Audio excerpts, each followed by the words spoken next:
பெருமாள் எவ்வளோ அவதாரங்கள் எடுத்திருக்கார். அதில் நரசிம்ம அவதாரம் ரொம்ப ஒரு எல்லார் மனசையும் கவர்ந்தது மட்டுமல்லாமல் பக்தியின் உச்சத்துக்கே அழைத்து செல்லும் அவதாரம் அது.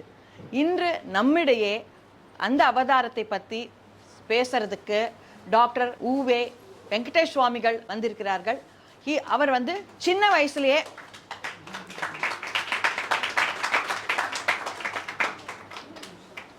சின்ன வயசுலேயே பிரவச்சன திலகம் அப்படின்ற பட்டம் நிறைய வாங்கியிருக்கார். இதில் என்ன ஒரே ஒரு முக்கியம்னா அவருடைய ஆச்சாரியன் அருளி செய்த பட்டம் இது, பிரவச்சன திலகம் அப்படின்ற பட்டம்.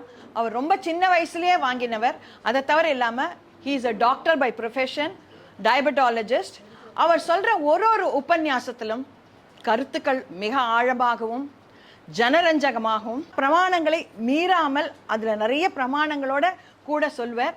அதனால் நம்ம எல்லாரும் இன்னைக்கு நரசிம்ம அவதாரம் கேட்டு அவருடைய உபன்யாசத்தை கேட்டு சந்தோஷம் மட்டும் இல்லாமல் பெருமாளுடைய அனுகிரகம் எல்லாருக்கும் கிடைக்கணும்னு பிரார்த்திக்கிறேன். நமஸ்காரம்.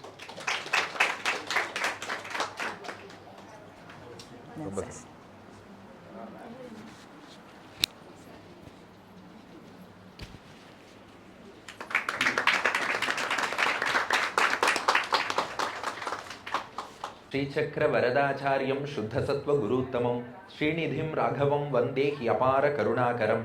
நல்லை நெஞ்சே நாம் தொழுதும் நம்முடை நம்பெருமான் அல்லி மாதர் புல்க நின்ற 1000 தோழனிடம் நெல்லி மல்கி கல்லுடைப்ப புல்லிலை ஆர்த்து அதர்வாய் சில்லி சில்லென்றொல்லராத சிங்கவேள் குன்றமே. எல்லோருக்கும் அடியனுடைய நமஸ்காரம். இந்த கிரகத்துல நம்முடைய நம்பெருமான் என்ற ஒரு சிறப்பான தலைப்பில் உபன்யாசம் பண்ணும் பாக்கியத்தை அளித்தமைக்காக முதல்ல குடும்பத்தினருக்கும் அதுபோல ஸ்ரீமதி ரத்னா செல்லப்பா அவர்கள் சிறப்பான அறிமுக உரை வழங்கி தொடங்கி வைத்தார்கள். அவர்களுக்கும் இதுபோல பெருந்திரளா வந்திருக்கும் உங்கள் அத்தனை பேருக்கும் அடியனுடைய நன்றி கலந்த நமஸ்காரத்தை தெரிவித்துக் கொள்கிறேன். திருச்சிங்கவேள் குன்றம் அகோபிலத்தில் எழுந்தருளியிருக்கும் நரசிம்ம பெருமான் அழகிய சிங்கனை திருமங்கையாழ்வார் பாடும்போது நம்முடைய நம்பெருமான் என்று குறிப்பிடுகிறார். நம்ம பெருமாள்ங்கிறார், நம்முடைய நம்பெருமான்கிறார். யார நம்ம பெருமாள்னு சொல்லுவோம்? பொதுவா ஒருத்தர் ரொம்ப சிறப்பானவரா ஸ்பெஷலா இருக்காருன்னா நமக்கு ரொம்ப ஃபேவரைட், நம்ம அபிமானத்துக்குரியவரா இருந்தா நம்ம பெருமாள்னு சொல்லுவோம். நம் என்ற அடைமொழி ஒண்ணு அவர் ரொம்ப ஸ்பெஷலா இருக்கணும், சிறப்பா இருக்கணும், அல்லது நமக்கு ரொம்ப அபிமானம் பிடித்தமானவர் ஃபேவரேட்டா இருக்கணும், அப்பதான் சொல்லுவோம். 1-2 உதாரணங்கள் சொன்னா இது நன்னா புரியும். ஜனக மகாராஜா சீதா பிராட்டிய ராமனுக்கு தாரவாத்து கொடுக்கிறார். அப்ப ஜனகன் சொன்ன ஸ்லோகம் உங்க எல்லாருக்கும் தெரியும். இயம் சீதா மம சுதா சகதர்ம சரிதவ பிரதிச்சைனாம் பத்ரம் தே பாணிம் கிருஹீஷ்வ பாணினா. இந்த சீதை என்னுடைய பொண்ணுன்னு தாரவாத்து கொடுத்தாராம். அது ஏன் என்னுடைய பொண்ணுன்னா, சிறப்பான மகள், என் அபிமானத்துக்குரிய மகள் சீத்தை போல ஒரு பொண்ணு கிடைக்கிறார்னா அது எவ்வளவு பெரிய பாக்கியம், எவ்வளவு பெரிய பாக்கியம். என் மகள்னார். அது போல நரசிம்மரை வழிபடும் பாக்கியம் நமக்கு கிடைக்கிறதுனா எவ்வளவு பெரிய பாக்கியம். நம் பெருமான்னு அதனாலே குறிப்பிடுகிறார். இன்னொரு உதாரணம் சொல்றேன். ஐபிஎல் மேட்ச் பசங்க பார்த்துட்டு இருக்கா. சிஎஸ்கேக்கும் ஆர்சிபிக்கும் பெரிய மேட்ச் நடந்துட்டு இருக்கு. சிஎஸ்கேல 5 விக்கெட் போயிடுத்து. தோனி இறங்குறார், நம்மால் வந்துட்டார் வாங்குறான். அப்ப இது வரைக்கும் விளையாடினவாள்லாம் எந்த டீமுக்கு விளையாடினா? இதே சிஎஸ்கேக்கு தான் விளையாடினா. தோனி விளையாடும் போது நம்மாள்னு சொல்றாருன்னா இவருக்கு ரொம்ப பிடித்தமானவர், ஸ்பெஷலானவர், நம்மாளுங்கிறான். அது போல் பெருமாள் எத்தனையோ அவதாரம் எடுத்தாலும் நரசிம்ம அவதாரம் திருமங்கையாழ்வாருக்கு பிடித்தமானது, சிறப்பானது, நம் பெருமான் என்று குறிப்பிட்டு விட்டார். அதனாலதான் நம்ம சம்பிரதாயத்துல நம்பெருமாள், நம்மாழ்வார், நஞ்சியர், நம்பிள்ளை என்பர் அவரவர்தம் ஏற்றத்தால் அன்புடையோர் சாற்று திருநாமங்கள் தான் என்று நன்னெஞ்சே ஏற்றதனை சொல்லு நீ இன்றுன்னு மாமுனிகள் பாடினார். நம்பெருமாள், எத்தனையோ பெருமாள் இருந்தாலும் ஸ்ரீரங்கத்து பெருமாள் நம்பெருமாள். ஆழ்வார்கள்ல சிறப்பானவர், பெருமைக்குரியவர், நம் அபிமானத்துக்குரியவர் நம் ஆழ்வார். சன்னியாசிகளாக விளங்கும் ஆச்சாரியர்கள்ல ஒருவரை மட்டும் நஞ்சியர், ஆச்சாரியர்கள்ல ஒருவரை மட்டும் நம் பிள்ளை. அப்ப அந்த நம் என்பது நமக்கு ரொம்ப ஃபேவரேட் ஆனவர், நமக்கு அபிமானத்துக்குரியவர், அவரும் ரொம்ப சிறப்பானவர், ஸ்பெஷலானவர்ங்கிறதுக்காக சொல்றோம். ஆனா இந்த இடத்துல திருமங்கை ஆழ்வார் என்ன பண்ணிட்டார், நம் பெருமான்னு மட்டும் சொல்லலை. இத ஒரு பொருட் பன்மொழிம்பா, ஆங்கிலத்துல சினானிமிம்பா. நம்முடைய நம்பெருமான்டர். நம்முடைய பெருமான்னா என்ன அர்த்தம்? நம்ம பெருமாள். நம் பெருமான்னா என்ன அர்த்தம்? நம்ம பெருமாள். ரெண்டுல ஒண்ணு சொன்னா போருமோ இல்லையோ? ஒண்ணு நம்முடைய பெருமான், இல்ல நம் பெருமான். அது என்ன நம்முடைய நம்பெருமான்? ரெண்டு நமது வந்துட்டா இல்லையா? இதுக்கு தான் ஆங்கிலத்துல சினானிமின்னு பேரு. தமிழ்ல ஒரு பொருட்பன்மொழிம்பா, ஒரே அர்த்தத்தை சொல்றதுக்காக 2 வார்த்தை போடுறது. இது இந்த மாதிரி போடுவாளான்னா ஏன் நாமளே பயன்பாட்டில் நிறைய சொல்றோம். இளம் கன்று பயமறியாதுங்கிறோம். இந்த இளம் கன்றுங்கிறோமே, கன்றுனாலே இளமையான மாடு தானே, அப்புறம் எதுக்கு இளம் கன்று? சில பேர் சொல்லுவா பூ மலர்ம்பா. பூ மலர்னா 2 ஒன்று. ஏன் நம்ம அடிக்கடி சொல்றோமே நடு சென்டருங்கிறோம். நடு சென்டர் 2க்கும் ஒரே அர்த்தம் தானே. இது நிறைய பயன்படுத்துறோமே. நான் இது திருமங்கை ஆழ்வாரே பயன்படுத்தியிருக்கார். அதாவது ஒரு விஷயத்தை அழுத்தமா ஆழமா வலியுறுத்தி ஸ்ட்ரெஸ் பண்ணி சொல்லணும்னா அந்த ஒரே பொருளுக்கு 2 வார்த்தை போடுவாளாம். எங்கன்னா பிரகலாதன் மீது இரணியன் கோபப்பட்டான். அதை திருமங்கை ஆழ்வார் வர்ணிக்கிறார். பள்ளியில் ஓதி வந்த தன் சிறுவன் வாயில் ஓர் 1000 நாமம் ஒள்ளியவாகி போத ஆங்கதனுக்கு ஒன்றுமோர் பொறுப்பிலனாகி பிள்ளையை சீறி வெகுண்டு தூண்புடைப்பன்னார். சீரின்னா என்ன அர்த்தம்? சீற்றம் கொண்டான், கோபம் கொண்டான். வெகுண்டுனா வெகுண்டு எழுந்தான், கோபம் கொண்டான். பிள்ளையை சீறி வெகுண்டு தூண்புடைப்ப பிறையிற்று அனல் விழி பேழ்வாய் தெள்ளிய சிங்கம் ஆகிய தேவை திருவல்லிக்கேணி கண்டேனே. சீறி வெகுண்டுனா என்னன்னா 2மே கோபப்பட்டு தான் அர்த்தம். இரணியன் பிரகலாதன் நாராயணான்னா இரணியனுக்கு கோபம் வந்தது. அது எதுக்கு சீறி வெகுண்டுன்னார்னா இரண்யகசிபுவுக்கு வந்த கோபத்தோட மேக்னிடியூட பார்க்கும்போது ஒரு வார்த்தையில வர்ணித்தா போறாது, அதுக்கு 2 வார்த்தை வேணும். அது போல திருமங்கை ஆழ்வாருக்கு நரசிம்மர் மீது உள்ள அபிமானத்தை பார்க்கும்போது நம் பெருமானோ நம்முடைய பெருமானோ ஒரு அட்ஜெக்டிவ் போட்டா போதாது, 2 அட்ஜெக்டிவ் போடணும், அவ்வளவு அபிமானம். அதனால நம்முடைய நம் பெருமான் என்று 2 அட்ஜெக்டிவ் போட்டாராம். ஜூலியஸ் சீசர்ல ஷேக்ஸ்பியரும் இப்படி போட்டார். மார்க் ஆண்டனிங்கிறவன் பேசுறான், ஜூலியஸ் சீசரை இந்த மாதிரி குத்தி கொண்டுட்டா அப்படிங்கிறத பத்தி பேசுறான். அப்ப அந்த மார்க் ஆண்டனி சொல்றான், ப்ரூட்டஸ் குத்தினானே சீசரை பின் கழுத்துல, the most unkindest cut of all. Double superlative. அன்கைண்டஸ்ட்னாலே பயங்கரமான குத்துன்னு அர்த்தம், மோஸ்ட்னாலும் superlative. The most unkindest cut of all. ஏன்னா அந்த குத்து இருக்கே, அந்த குத்துக்கு 2 சூப்பர்லேட்டிவ் போடணும். அது போல திருமங்கை ஆழ்வாருக்கு நரசிம்மர் மீது உள்ள அபிமானத்துக்கு ஒரு நம் போட்டா போதாது, நம்முடை நம் பெருமான். My dear my favourite lord. My dear lord இல்ல, மை ஃபேவரைட் லார்ட் இல்ல, my dear my favourite lord. நம்முடை நம்பெருமான்ங்கிறார். ஏன் அவ்வளவு அபிமானம் வந்ததுன்னா காரணம் நரசிம்மரும் பக்தர்கள் மீது அவ்வளவு அபிமானம் வச்சிருக்காராம். நரசிம்மரும் பக்தர்களை சொல்லும் போது என் பக்தன்னு சொல்ல மாட்டான், என் அன்புடை என்னுடைய பக்தர் பாரான். அப்ப நாமும் அவரை சொல்லும் போது நம்முடை நம்பெருமான்னு சொல்லணும். நரசிம்மர் ஏன்பா நம்ம மேல இவ்வளவு அன்பு வச்சிருக்காருனா அந்த பாட்டிலேயே திருமங்கை ஆழ்வார் பாடிட்டார். நல்லை நெஞ்சே நாம் தொழுதும் நம்முடை நம்பெருமான் அல்லி மாதர் புல்கன் என்ற 1000 தோழனிடம். அல்லி மாதர் தாமரையில் வீற்றிருக்கும் மகாலட்சுமி இருக்காளே, அவர் மடியிலேயே அமர்ந்து கொண்டு, மற்ற பெருமாளுக்கெல்லாம் கூட பிராட்டி தனிக்கோவில் நாச்சியார்னு இருப்பா, சில சமயம் திருமார்பில் இருப்பா, நரசிம்மரை அணைத்து கொண்டு மடியிலேயே அல்லி மாதர் புல்கன் என்றன்னு தாயார் அப்படி அணைத்து கொண்டு என் குழந்தைகளுக்கு அனுகிரகம் பண்ணுங்கோங்கிறா. அந்த தாயாருடைய சம்பந்தத்தாலே, தாயார் மகாலட்சுமி நமக்காக செய்த பரிந்துரையாலே நம்ம மீது அவ்வளவு அபிமானத்தோடு இருக்காராம் நரசிம்மர். அதனால எந்த பக்தனை சொன்னாலும் யூ ஆர் மை டிவோட்டின்னு சொல்ல மாட்டாராம், மை டியர் டிவோட்டின்னு சொல்ல மாட்டாராம், மை டியர் மை டிவோட்டின்னு கூப்பிடுவாராம். என் அன்புக்கினிய என் பக்தனே பாரான். அப்ப அவர் நம்மை என் இனிய என் பக்தனேன்னு கூப்பிடுறாருனா நாமும் பெருமாளை ஒரு அடைமொழிகிட்டு சொன்னா போதுமா, 2 சொல்லணும். அதனாலதான் நம்முடை நம்பெருமான். அப்ப நாம சொல்லும் போது நரசிம்மரை நம்முடை நம்பெருமான்கிறோம். நரசிம்மர் நம்மை சொல்லும் போது என் இனிய என் பக்தன், அந்த என்ன 2 முறை போட்டு அழுத்தி என் இனிய என் பக்தன் என்று நரசிம்மரும் சொல்லுவாராம். சரி, சொல்றதெல்லாம் நன்னாதான் இருக்கு. அப்படி என் இனிய என் பக்தன்னு நரசிம்மர் எங்கேயாவது சொல்லியிருக்காரா? சொன்ன இடம் உண்டானா காஞ்சிபுரத்துல சொல்லியிருக்கார். காஞ்சிபுரத்துல ஒரு க்ஷேத்திரத்துல பக்தர்கள் மீது ரொம்ப அபிமானம் கொண்டு பக்தன் மீது உள்ள விருப்பத்தாலேயே நரசிம்மர் வந்து அமர்ந்தாராம். அந்த இடத்துக்கு திருவேள் இருக்கைன்னு பேரு. வேள் அப்படின்னா விருப்பம், ஆசைன்னு அர்த்தம். பக்தர்கள் மீது ஆசை. என் இனிய என் பக்தன், மை டியர் மை டிவோட்டி, நம்முடைய நம் பக்தன் அப்படின்னு வேள்னா ஆசை விருப்பம்னு அர்த்தம். அப்படி பக்தர்கள் மீது வேள் விருப்பம் கொண்டு அனுகிரகம் பண்ணணுங்கிறதுக்காகவே, இருக்கைனா என்ன, வந்து இருப்பது, அமர்வது, உட்கார்வது. வேள் இருக்கைனா ஆசைப்பட்டு வந்து உட்கார்வது. என் பக்தர்களுக்கு அனுகிரகம் பண்ணணும், என் இனிய என் பக்தன், அந்த வேள்ங்கிற ஆசையோடு இருக்கை நரசிம்மர் வந்து ஒரு இடத்துல உட்கார்ந்தாராம். அந்த இடத்துக்கு காஞ்சிபுரத்துல திருவேள் இருக்கைன்னு பேர் வந்தது. அந்த வேளிருக்கை வேளிருக்கை தான் சொல்லி சொல்லி சொல்லி சொல்லி வேளுக்கைன்னு ஆயிடுது. எப்படி வந்து கூடாரை வெல்லும் கூடாரை வெல்லும் சொல்லி சொல்லி கூடாரவல்லி கூடாரவல்லின்னு அதை எடுத்து பாருங்க. அதுபோல் நிறைய பேர் சொல்லுவார், திருப்பள்ளி எழுச்சி திருப்பள்ளி எழுச்சி திருப்பள்ளி எழுச்சி வேகமாக சொல்லி சொல்லி திருப்பட்சி திருப்பட்சின்னு எடுத்து. அது திருப்பக்ஷின்னா அது என்ன பேர்டுன்னு நிறைய பேர் தேடுறா. அது திருப்பள்ளி எழுச்சி அப்படி மறுவிடுத்து. ஏன் திருக்கண்ணலமுது திருக்கண்ணலமுது வேகமா சொல்லி சொல்லி திருக்கண்ணமுதுன்னு அடுத்து. அதுக்கும் லக்ஷ்மியின் கண்ணுக்கும்லாம் ஒன்றும் சம்மந்தம் கிடையாது. கண்ணல்னு கருப்பஞ்சாறுலேருந்து வருவது, அந்த வெல்லம் சக்கரை போட்டு பண்றதுனால திருக்கண்ணல் அமுது திருக்கண்ணமுதுன்னு அடுத்து. அது போல இது ஃபாஸ்டா சொல்லி வேள் இருக்கை, ஓரிரவு இருக்கைங்கிறது ஓரிக்கையாச்சு, வேள் இருக்கைங்கிறது வேளுக்கை அடுத்து. அதுதான் வேளுக்கை ஆளறின்னு அந்த நரசிம்மரை சொல்ற. ஆக்சுவலா வேள் இருக்கை, வேள்னா விருப்பம் ஆசைப்பட்டு, இருக்கைனா அமர்ந்து இருக்கும் இடம். இந்த வேள் இருக்கைக்கு சான்ஸ்கிரிட் பேர் என்ன? காம ஆசிகா. காமன்னா விருப்பம், வேள் ஆசைப்பட்டு, காம பக்தர்கள் மீது அவ்வளவு ஆசை, என் இனிய என் பக்தர்கள், நான் அனுகிரகம் பண்ணாம வேற யார் பண்ணுவா? காம அந்த விருப்பத்தோடு. ஆசிகா ஆசனம்னா உட்கார்றது, ஆசனத்தில் அமர்ந்திருத்தல். ஆசிகா இருக்கை, வேள் காம, இருக்கை ஆசிகா, வேள் இருக்கை வேளுக்கை, காம ஆசிகா காமம்ங்கிற விருப்பத்தோடு.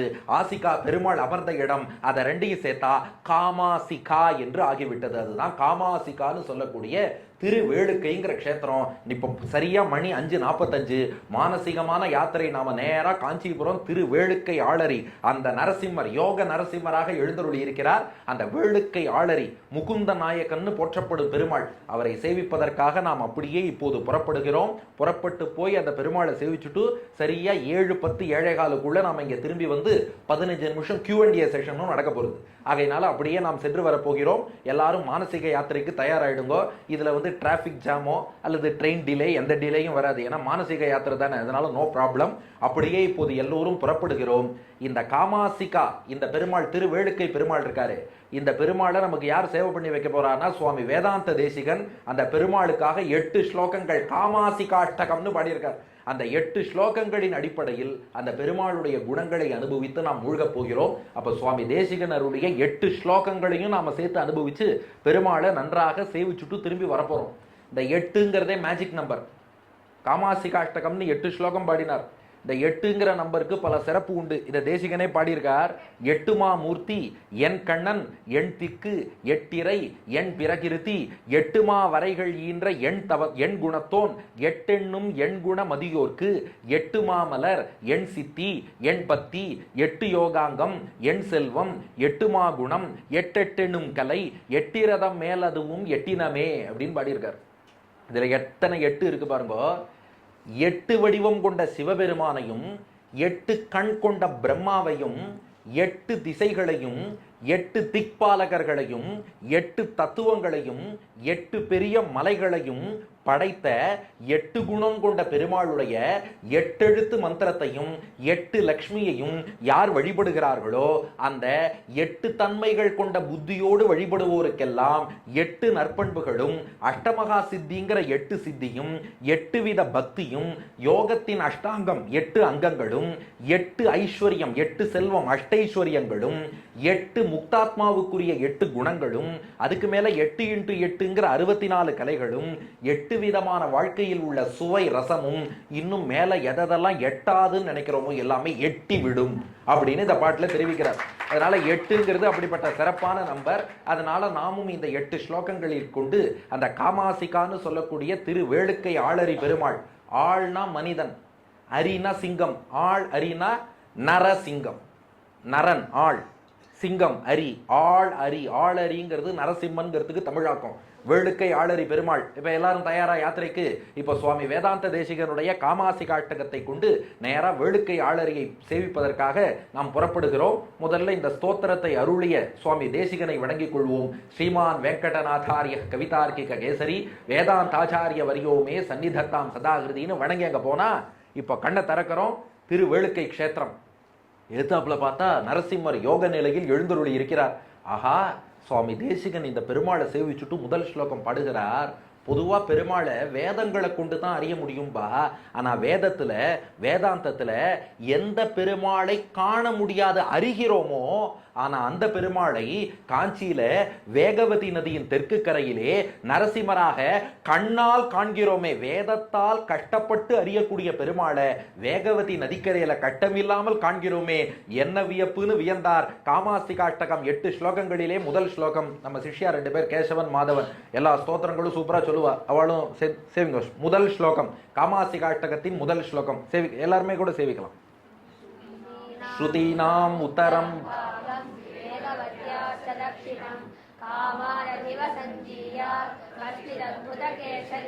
ஸ்ருதீனாம் உத்தரம் பாகம் வேகவத்யாச்ச தட்சிணம் காமாத் அதிவசஞ்சீயாத் கஷ்டித் அத்புத கேசரி. இந்த பெருமாள் எப்படிப்பட்டவர்னா ஸ்ருதீனாம், ஸ்ருதினா வேதம்னு அர்த்தம். ஸ்ருதீனாம் வேதங்களுக்கு உத்தரம் பாகம், உத்தர பாகத்துல இருக்காராம். அதாவது முன் பாகத்தை பூர்வ பாகம்பா, பின்பகுதிய உத்தர பாகம்னு சொல்லுவா. இந்த வேதத்துல 2 பார்ட் இருக்கு. வேதத்துல முன்பாகம் பூர்வ பாகம்ங்கிறது வேள்வி யாகம் இதெல்லாம் பத்தி சொல்லும். பின்பாகம் தான் வேதாந்தம் உபனிஷத்துன்னு சொல்லுவா. அந்த உத்தர பாகமாகிய உபனிஷத் பாகம் தான் முன்னாடி சொன்ன வேள்விகளால் ஆராதிக்கப்படும் பகவானின் பெருமைகளை சொல்லி அதெல்லாம் விளக்கும். அப்போ ஸ்ருதி என்ற வேதத்தினுடைய பூர்வ பாகம் வேள்விகளை சொல்லும், பின்பகுதி உபனிஷத் வேதாந்தம் உத்தர பாகம் அதுதான் இவைகளால் ஆராதிக்கப்படும் பகவானை பத்தி சொல்லும். அப்ப நரசிம்மர் எங்க இருப்பார்?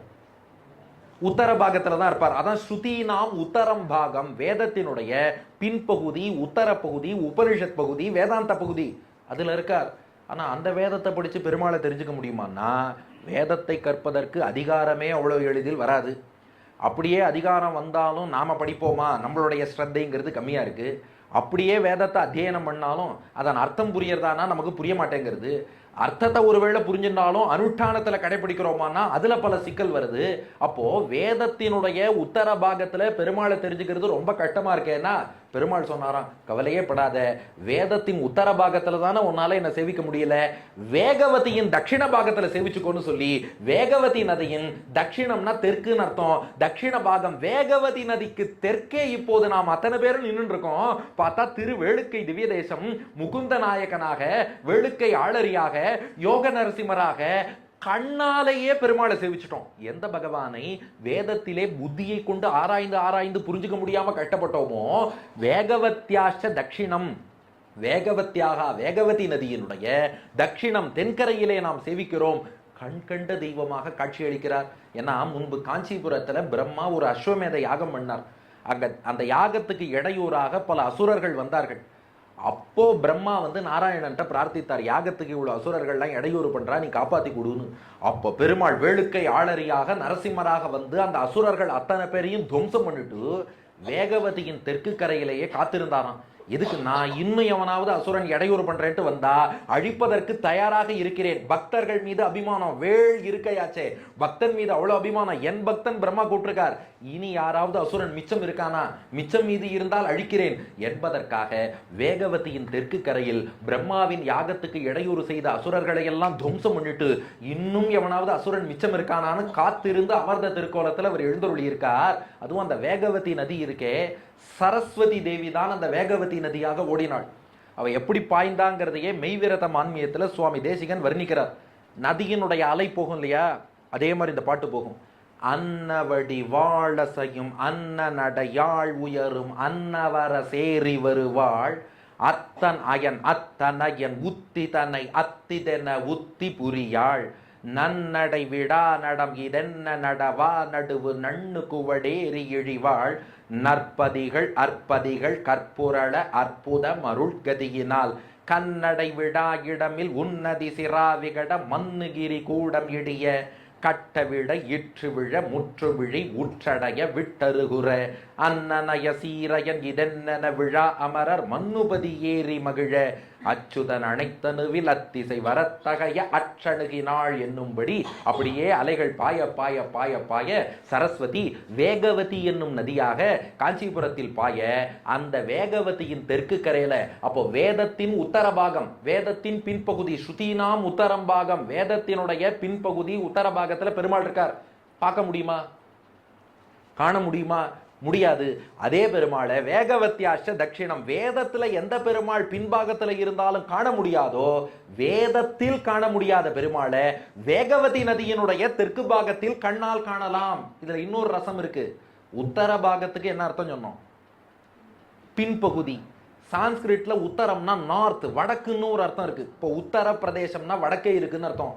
அப்ப ஸ்ருதீனாம் உத்தரம் பாகம், வேகவத்யாச்ச தட்சிணம்னா வேதத்துக்கு உத்தர பாகம் நார்த்ல இருக்கார் பெருமாள், வேகவதிக்கு தட்சிண பாகம் சவுத்துல இருக்கார். பொதுவா நார்த்துனாலே எட்டாதுன்னு அர்த்தம். அது எங்கேயோ ஒசரத்துல வடக்க இருக்குப்பா, தெற்குன்னா கொஞ்சம் பக்கத்துல இருக்கு. இது நாம சொல்லுவோம், ஏன்னா நாம தென் தேசத்துல இருக்கிறதுனால பொதுவாகவே என்ன சொல்லுவோம்னா வடக்குன்னா ரொம்ப தூரம், தெற்குனா பக்கத்துல. அப்ப பெருமாள் எங்க இருக்காராம்? ஸ்ருதீனாம் உத்தரம் பாகம், வேகத்துல எங்கேயோ வடக்குல இருக்கார். வேதத்துல எங்களுக்கு போய் சேவிக்கிறதோ புரிஞ்சுக்கிறதோ கஷ்டம். ஆனா அதே வேகவதியின் தெற்கு கரைக்கு வந்தா வேகவத்தியாஷ தட்சிணம், இங்க பக்கத்திலேயே தெற்க இருக்கார், சேவிச்சுடலாம். அப்போ ஒரு புறம் வேதத்துல உத்தரபாகம் பின்பகுதியில இருக்கார், வேகவதிக்கு தென்கரையிலேயே இருக்கார், கண்ணால சேவிக்கிறோம். இன்னொரு புறம் வேதத்துல உத்தரபாகம்னு எங்கேயோ வடக்குல இருக்கார், புரிஞ்சுக்க முடியல. ஆனா வேகவதி கரையிலேயோ தெற்கேயே இருக்கார், எளிதாக புரிந்து கொள்ள முடிகிறது. அங்க எப்படி எழுந்தருளி இருக்காராம்? காமாத் அதிவசன் ஜியாத். காமாத் விருப்பத்தோடு, அதான் காம ஆசிக்கான்னு பார்த்தோம் இல்லையா? காமன்னா வேள் விருப்பம், ஆசிக்கானா அத்தோடு இருக்கை அமர்ந்திருக்கிறார். காம ஆசிகா விருப்பப்பட்டு அமர்ந்த க்ஷேத்திரம். காமாத் அதிவசன் ரொம்ப விருப்பத்தோடு இங்கே எழுந்தருளி இருந்து அடியார்களுக்கு அனுகிரகம் பண்ணணுங்கிற ஆசையோடு எழுந்தருளி இருக்கிறார். ஜியாத்துனார். ஜியாத்துனா வாழ்க வாழ்க பல்லாண்டு. அந்த நரசிம்மரை கண்ணால சேவிச்ச மாத்திரத்துல நமக்கு ஒரு பிரார்த்தனை பண்ணணும்னு தோணாதான். இவர் இவ்வளவு அழகிய சிங்கரா, இவ்வளவு அழகா இருக்காரே, இவர் நன்னா இருக்கணும். ஜியாத் பல்லாண்டு பல்லாண்டு பல்லாயிரத்தாண்டு பல கோடி நூறாயிரம் மல்லாண்ட தின்தோள் மணிவண்ணா உன் சேவடி செவ்வி திருக்காப்பு. அதனால ஜியாத், இந்த நரசிம்மர் அழகிய சிங்கமா இருக்காரே, அவர் பல்லாண்டு வாழ்க. ஏன்னா காமாத் அதிவசன். அந்த க்ஷேத்திரத்துல பெருமாளுக்கு அவ்வளவு விருப்பமா. எவ்வளவு விருப்பம்ங்கிறத 3ஆம் திருவந்தாதியில பேயாழ்வார் பாடுகிறார். சிறந்த என் சிந்தையும் செங்கண் அறவும் நிறைந்த சீர் நீழ்கச்சி உள்ளும் உறைந்ததுவும் வேங்கடமும் வெக்காவும் வேளுக்கை பாடுகுமே தாங்கடவார் தன் துழாயார்னர். பெருமாளுக்கு பேயாழ்வாருடைய உள்ளத்தில் வசிப்பதில் எவ்வளவு சந்தோஷமோ, ஆதிசேஷன் மீது பள்ளி கொள்வதில் எவ்வளவு சந்தோஷமோ, திருத்துழாய் துளசி மாலையில இருப்பதில் எவ்வளவு சந்தோஷமோ, அவ்வளவு சந்தோஷத்தோடு வேளுக்கை க்ஷேத்திரத்திலே அமர்ந்திருக்கிறார்னு காட்டுறார். அதான் காமாத் அதிவசன். அவ்வளவு காமம் விருப்பத்தோடு வேள் இருக்கை வேளுக்கையாக அங்கே அமர்ந்திருக்கிறார். ஜியாத் பல்லாண்டு வாழ்க. அவர் யாருன்னா கஷ்டித் அற்புத கேசரி. அவர் ஒரு அற்புத சிங்கம். இது கேசரினா சிங்கம்னு அர்த்தம். நம்ம கேசரினா வேற ஒரு பொருள் நமக்கு நினைவுக்கு வரும். ஏன்பா அந்த பேர் வச்சார்னா அது சிங்க கலர்லயே இருக்கும். சிங்கமும் அதுவும் கிட்டத்தட்ட ஒரே கலர்ல இருக்குமோ, அந்த ஆரஞ்சு கலர்ல. அதனால அது கேசரி. இவர் சிங்கம். கேசரினா சிங்கம்னு அர்த்தம். இவர் அற்புத கேசரி, அற்புத சிங்கம், அழகிய சிங்கம். பெருமாளுடைய அவதாரங்கள்லயே நரசிம்மரை மட்டும்தான் அழகிய சிங்கர்னு சொல்லுவா. இங்க அழகிய ராமன், அழகிய கண்ணன் ஏதாவது சொல்றாள? அவள்லாம் அழகு இல்லையானா இதை ஆச்சாரியர்கள் ரசிச்சு சொல்றா. இந்த நரசிம்மருக்கு இந்த பேர் கொடுத்தவர் யாருன்னா திருமிழிசை பிரான். அழகியான் தானே அறிவுருவன் தானே. ஹரினா சிங்கம். என்னன்னா திருமழிசை பிரான் பெருமாளுடைய தசாவதாரத்துக்கும் ஒரு அழகு போட்டி வச்சாராம்.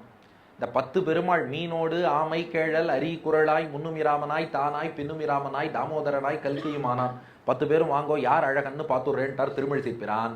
இப்போ 10 பெருமாளும் வந்து நிற்கிறா. திருமழிசை பிரான் பார்க்குறார். Preliminary round. முதல்ல மத்ஸ்யாவதாரம், குருமாவதாரம், வராக அவதாரம் 3 பேரையும் பார்த்தார். நீங்கள் மிருக வடிவத்தில் இருக்கள், நீங்கள்லாம் இந்த போட்டிக்கு வரப்படாது, நீங்கள் ரிஜெக்டட்னு அனுப்பிட்டார். நரசிம்மர் வந்தார். பரவாயில்ல, பாதி மிருகம் பாதி மனிதன் உள்ள போட்டார். வாமனமூர்த்தி வந்தார். இவரை உள்ள விட்டா டேஞ்சர். ஏன்னா அவர் சின்ன காலை காட்டி 3 அடி நிலம் கேட்டுவிட்டு அப்புறம் பெரிய காலால உலகத்தையும் அளந்தவர். இங்கே ஏதாவது டபுள் ரோல் பிளே பண்ணிட்டா கஷ்டம். இல்லை சுவாமி நீங்கள் போயிட்டு வாங்கிட்டார். அடுத்து பரசுராமர் வந்தார். திருமிழிசை பிரான் பார்த்தார். ஏன்னா அட்ரஸ் தான் மாறி வந்துட்டேளான்னு கேட்டார். ரோஷராமர்னு கையில் கோடாரி வச்சிருக்கிறவர், இது ஆணழகன் போட்டி, உங்களுக்கு இங்கே வேலை எல்லாம் போயிட்டு வாங்கிட்டார். அதுக்கப்புறம் ராமபிரான் வந்தான். ரொம்ப அழகு தான், உள்ள வாங்கன்னு ராமனை உள்ள சேர்த்து விட்டார். பலராமன் கிருஷ்ணன் 2 பேரும் வந்தா. ஒரே குடும்பத்திலேருந்து 2 பேர் வரப்படாது, ஒருத்தர் போங்கன்னார். நான் என் தம்பிக்காக விட்டு கொடுக்குறேன்னு பலராமன் போயிட்டார். அடுத்து கல்கி வந்தார். நீங்க என்ன அவதாரமே பண்ணல, அவதாரம் பண்ணவா தான் வரலான்னு நீங்க போயிட்டு வாங்கட்டார். அப்போ ப்ரிலிமினரி ரவுண்ட்ல 7 பேர் வெளியில போயிட்டார். நரசிம்மர் உள்ள வந்துட்டார், ராமன் உள்ள வந்துட்டார், கிருஷ்ணன் உள்ள வந்துட்டார். இப்போ ஃபைனல் ரவுண்ட். நரசிம்மனா ராமனா கிருஷ்ணனா? ராமன் சொன்னா எனக்கு தான் சுந்தர ராமன்னு பேர் இருக்கு. யாருக்காவது கிருஷ்ணன் எங்கேயாவது சுந்தர கிருஷ்ணன் நான் சொல்கிறேன், நான் தானே சுந்தர ராமன், அதனால நீங்கள் ஆப்வியஸ்லி எனக்கு தான் ப்ரைஸ் கொடுக்கணும். கிருஷ்ணர் சொன்னார், நான் எத்தனை கோபிகைகளை மயக்கியிருக்கேன் தெரியுமா, கொஞ்சம் பின்னாடி பாருங்க, 5 லட்சம் பேர் நின்றுட்டு இருக்கா, நான் தான் அழகன், எனக்கு தான், இதெல்லாம் கோஸ் வித்தவுட் சேயிங் அப்படின்னார் கிருஷ்ணன். திருமழிசை பிரான் பார்த்தார், நீங்கள் 2 பேரும் கிடையாது, அழகியான் தானே அறிவுருவன் தானே, நரசிம்மர் தான் அழகுன்ட்டார். 2 பேரும் பார்த்தாலாம், இது என்னது இது நரசிம்மர் அழகுன்னு சொல்றேன், அவர் அவ்வளோ ஃபியர்ஸா உக்ரமானா வந்தார், அவரை அழகு என்று சொல்கிறீர்களே அப்படின்னு 2 பேரும் கேட்டாலும். திருமழிசை பிரான் சொன்னார், ஒன்று சொல்கிறேன் ஞாபகம் வச்சுக்கோங்க, ஒரு ஆபத்துன்னு கூப்பிடும்போது யார் ஒருத்தன் வந்து காப்பாற்றுறானோ அவன் தான் அழகு. ஒரு மனைவி சொன்னாலும் அவள்கிட்ட கேட்டாலும் உங்கள் கணவர் எப்போ அழகாக இருந்தார் அப்படி, இந்த மாதிரி கேள்வி கேட்கலாமா? உங்க கணவர் எப்ப அழகா இருந்தார்? அவ சொன்னாலாம், இது என்னப்பா கேள்வி, அவர் கல்யாணம் பண்ணிக்கிறதுக்கு முன்னாடி சூப்பர்மேனா இருந்தார், கல்யாணம் பண்ணும்போது ஜென்டில்மேனா இருந்தார், இப்ப கல்யாணம் ஆகி டாபர்மேன் மாதிரி இருந்துட்டு இருக்காருன்றா. அது இல்லப்பா, உங்க கணவனுடைய முகம் உங்களுக்கு எப்ப அழகா இருந்தது சொல்லுங்கன்னு கேட்டாலாம். அதுக்கு அந்த மனைவி சொன்னாலாம், ஒரு தடவை என் மாமியார் என்ன ரொம்ப முறைச்சு என்கிட்ட சண்டை போட்டா, அப்ப என் கணவர் மாமியார் பார்த்து முறைச்சாரே பார்க்கணும் முறைப்பு, அப்பதான் என் கணவன் அழகுன்ட்டான். அதுபோல பக்த பிரகலாதனை ஹிரண்யகசிபு துன்புறுத்துகிறான் என்றால், அந்த பக்தன் கூப்பிட்ட குரலுக்கு ஓடோடி வந்து அந்த ஹிரண்யகசிபு முறைத்து கிழித்து அழித்து வதம் பண்ணி அந்த குழந்தை பிரகலாதனுக்கு அனுகிரகம் பண்ணாரே, கூப்பிட்ட குரலுக்கு நாளை என்பது நரசிம்மருக்கு இல்லை. இப்ப கூப்பிட்டானா உடனே வந்து யார் அனுகிரகம் பண்றாளோ அவாதான் அழகு. ராமன் சொன்னார், நான் சுந்தரராமன் பேர் வச்சிருக்கேனே என்னார். சுந்தரன்கிறது ஆஞ்சநேயர் பேரு, அவர் பக்கத்துல இருக்கிறதுனால நீ சுந்தரராமன். நீ கோபிகைகளை மயக்கி இருக்கலாம், கிருஷ்ணன் இருக்கலாம், ஆனால் கூப்பிட்ட குரலுக்கு ஓடோடி வந்து காத்தவன் நரசிம்மர், அவர் தான் அழகுன்னார். அதனாலதான் இன்றும் அழகிய ராமன்னு சொல்ல மாட்டா, அழகிய கண்ணன்னு சொல்ல மாட்டா, அழகிய சிங்கம்னு நரசிம்மனை தான் சொல்லுவா. கஷ்டின் அற்புத கேசரி, அப்படிப்பட்ட அற்புத சிங்கமாக அழகிய சிங்கமாக இருக்கார். காமாத் அதிவசன், அதுவும் நம்ம மேல ஆசையோடு இருக்கார். ஜியாத், அப்ப அழகிய சிங்கம்ங்கும் போது அந்த அழகை பார்த்து யாரும் கண்ணெச்சில் போட்டுவிடக்கூடாது இல்லையா. ஜியாத், நீ பல்லாண்டு வாழ்க பல்லாண்டு வாழ்கன்னு வாழ்த்துட்டார். அப்போ ஸ்ருதீனாம் உத்தரம் பாகம், வேதத்தினுடைய உத்தர பாகம் உபனிஷத்திலையும் வசிக்கிறார். வேகவத்தியாஷ தட்சிணம், வேகவதியினுடைய தட்சிண பாகம் தெற்கு கரையிலும் வசிக்கிறார். எப்படி? காமாத்து, விருப்பத்தோடு அதிவசன் அங்கே எழுந்தருளி இருக்கிறார். ஜியாத், பல்லாண்டு வாழ்க. கஷ்டித் அற்புத கேசரி, அந்த அற்புத சிங்கம் பல்லாண்டு வாழ்க பல்லாண்டு வாழ்கன்னு தேசிகன் பாட, கூடவே நாமும் அப்படியே நாம இப்ப எங்க இருக்கோம்? திருவழுக்கையில் இருக்கோம். அப்படியே துதி செய்ய அந்த நரசிம்மர் 3 கண்களால் நம்மை கட்டாட்சிக்கிறார். அப்படியே நாம கை கூப்பிக்கிறோம். நரசிம்மருடைய 3 கண்களில் இருந்தும் அருள் வெள்ளம் நம் மீது பாய்கிறது. இப்பதான் தேசிகன் நோட் பண்றார், எல்லா பெருமாளுக்கும் 2 கண்ணு, நரசிம்மருக்கு மட்டும் 3 கண்ணு.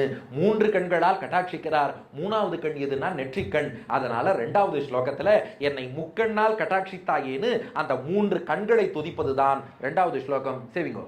தபனேந்து அக்னி நயனஹா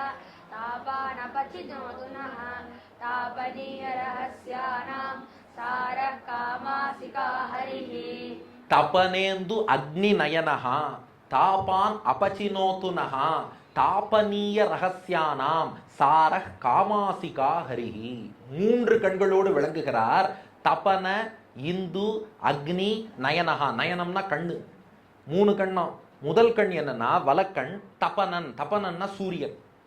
இந்து, இந்துன்னா சந்திரன். அக்னி, நெற்றிக்கண் யாருன்னா அக்னி, நெருப்பு.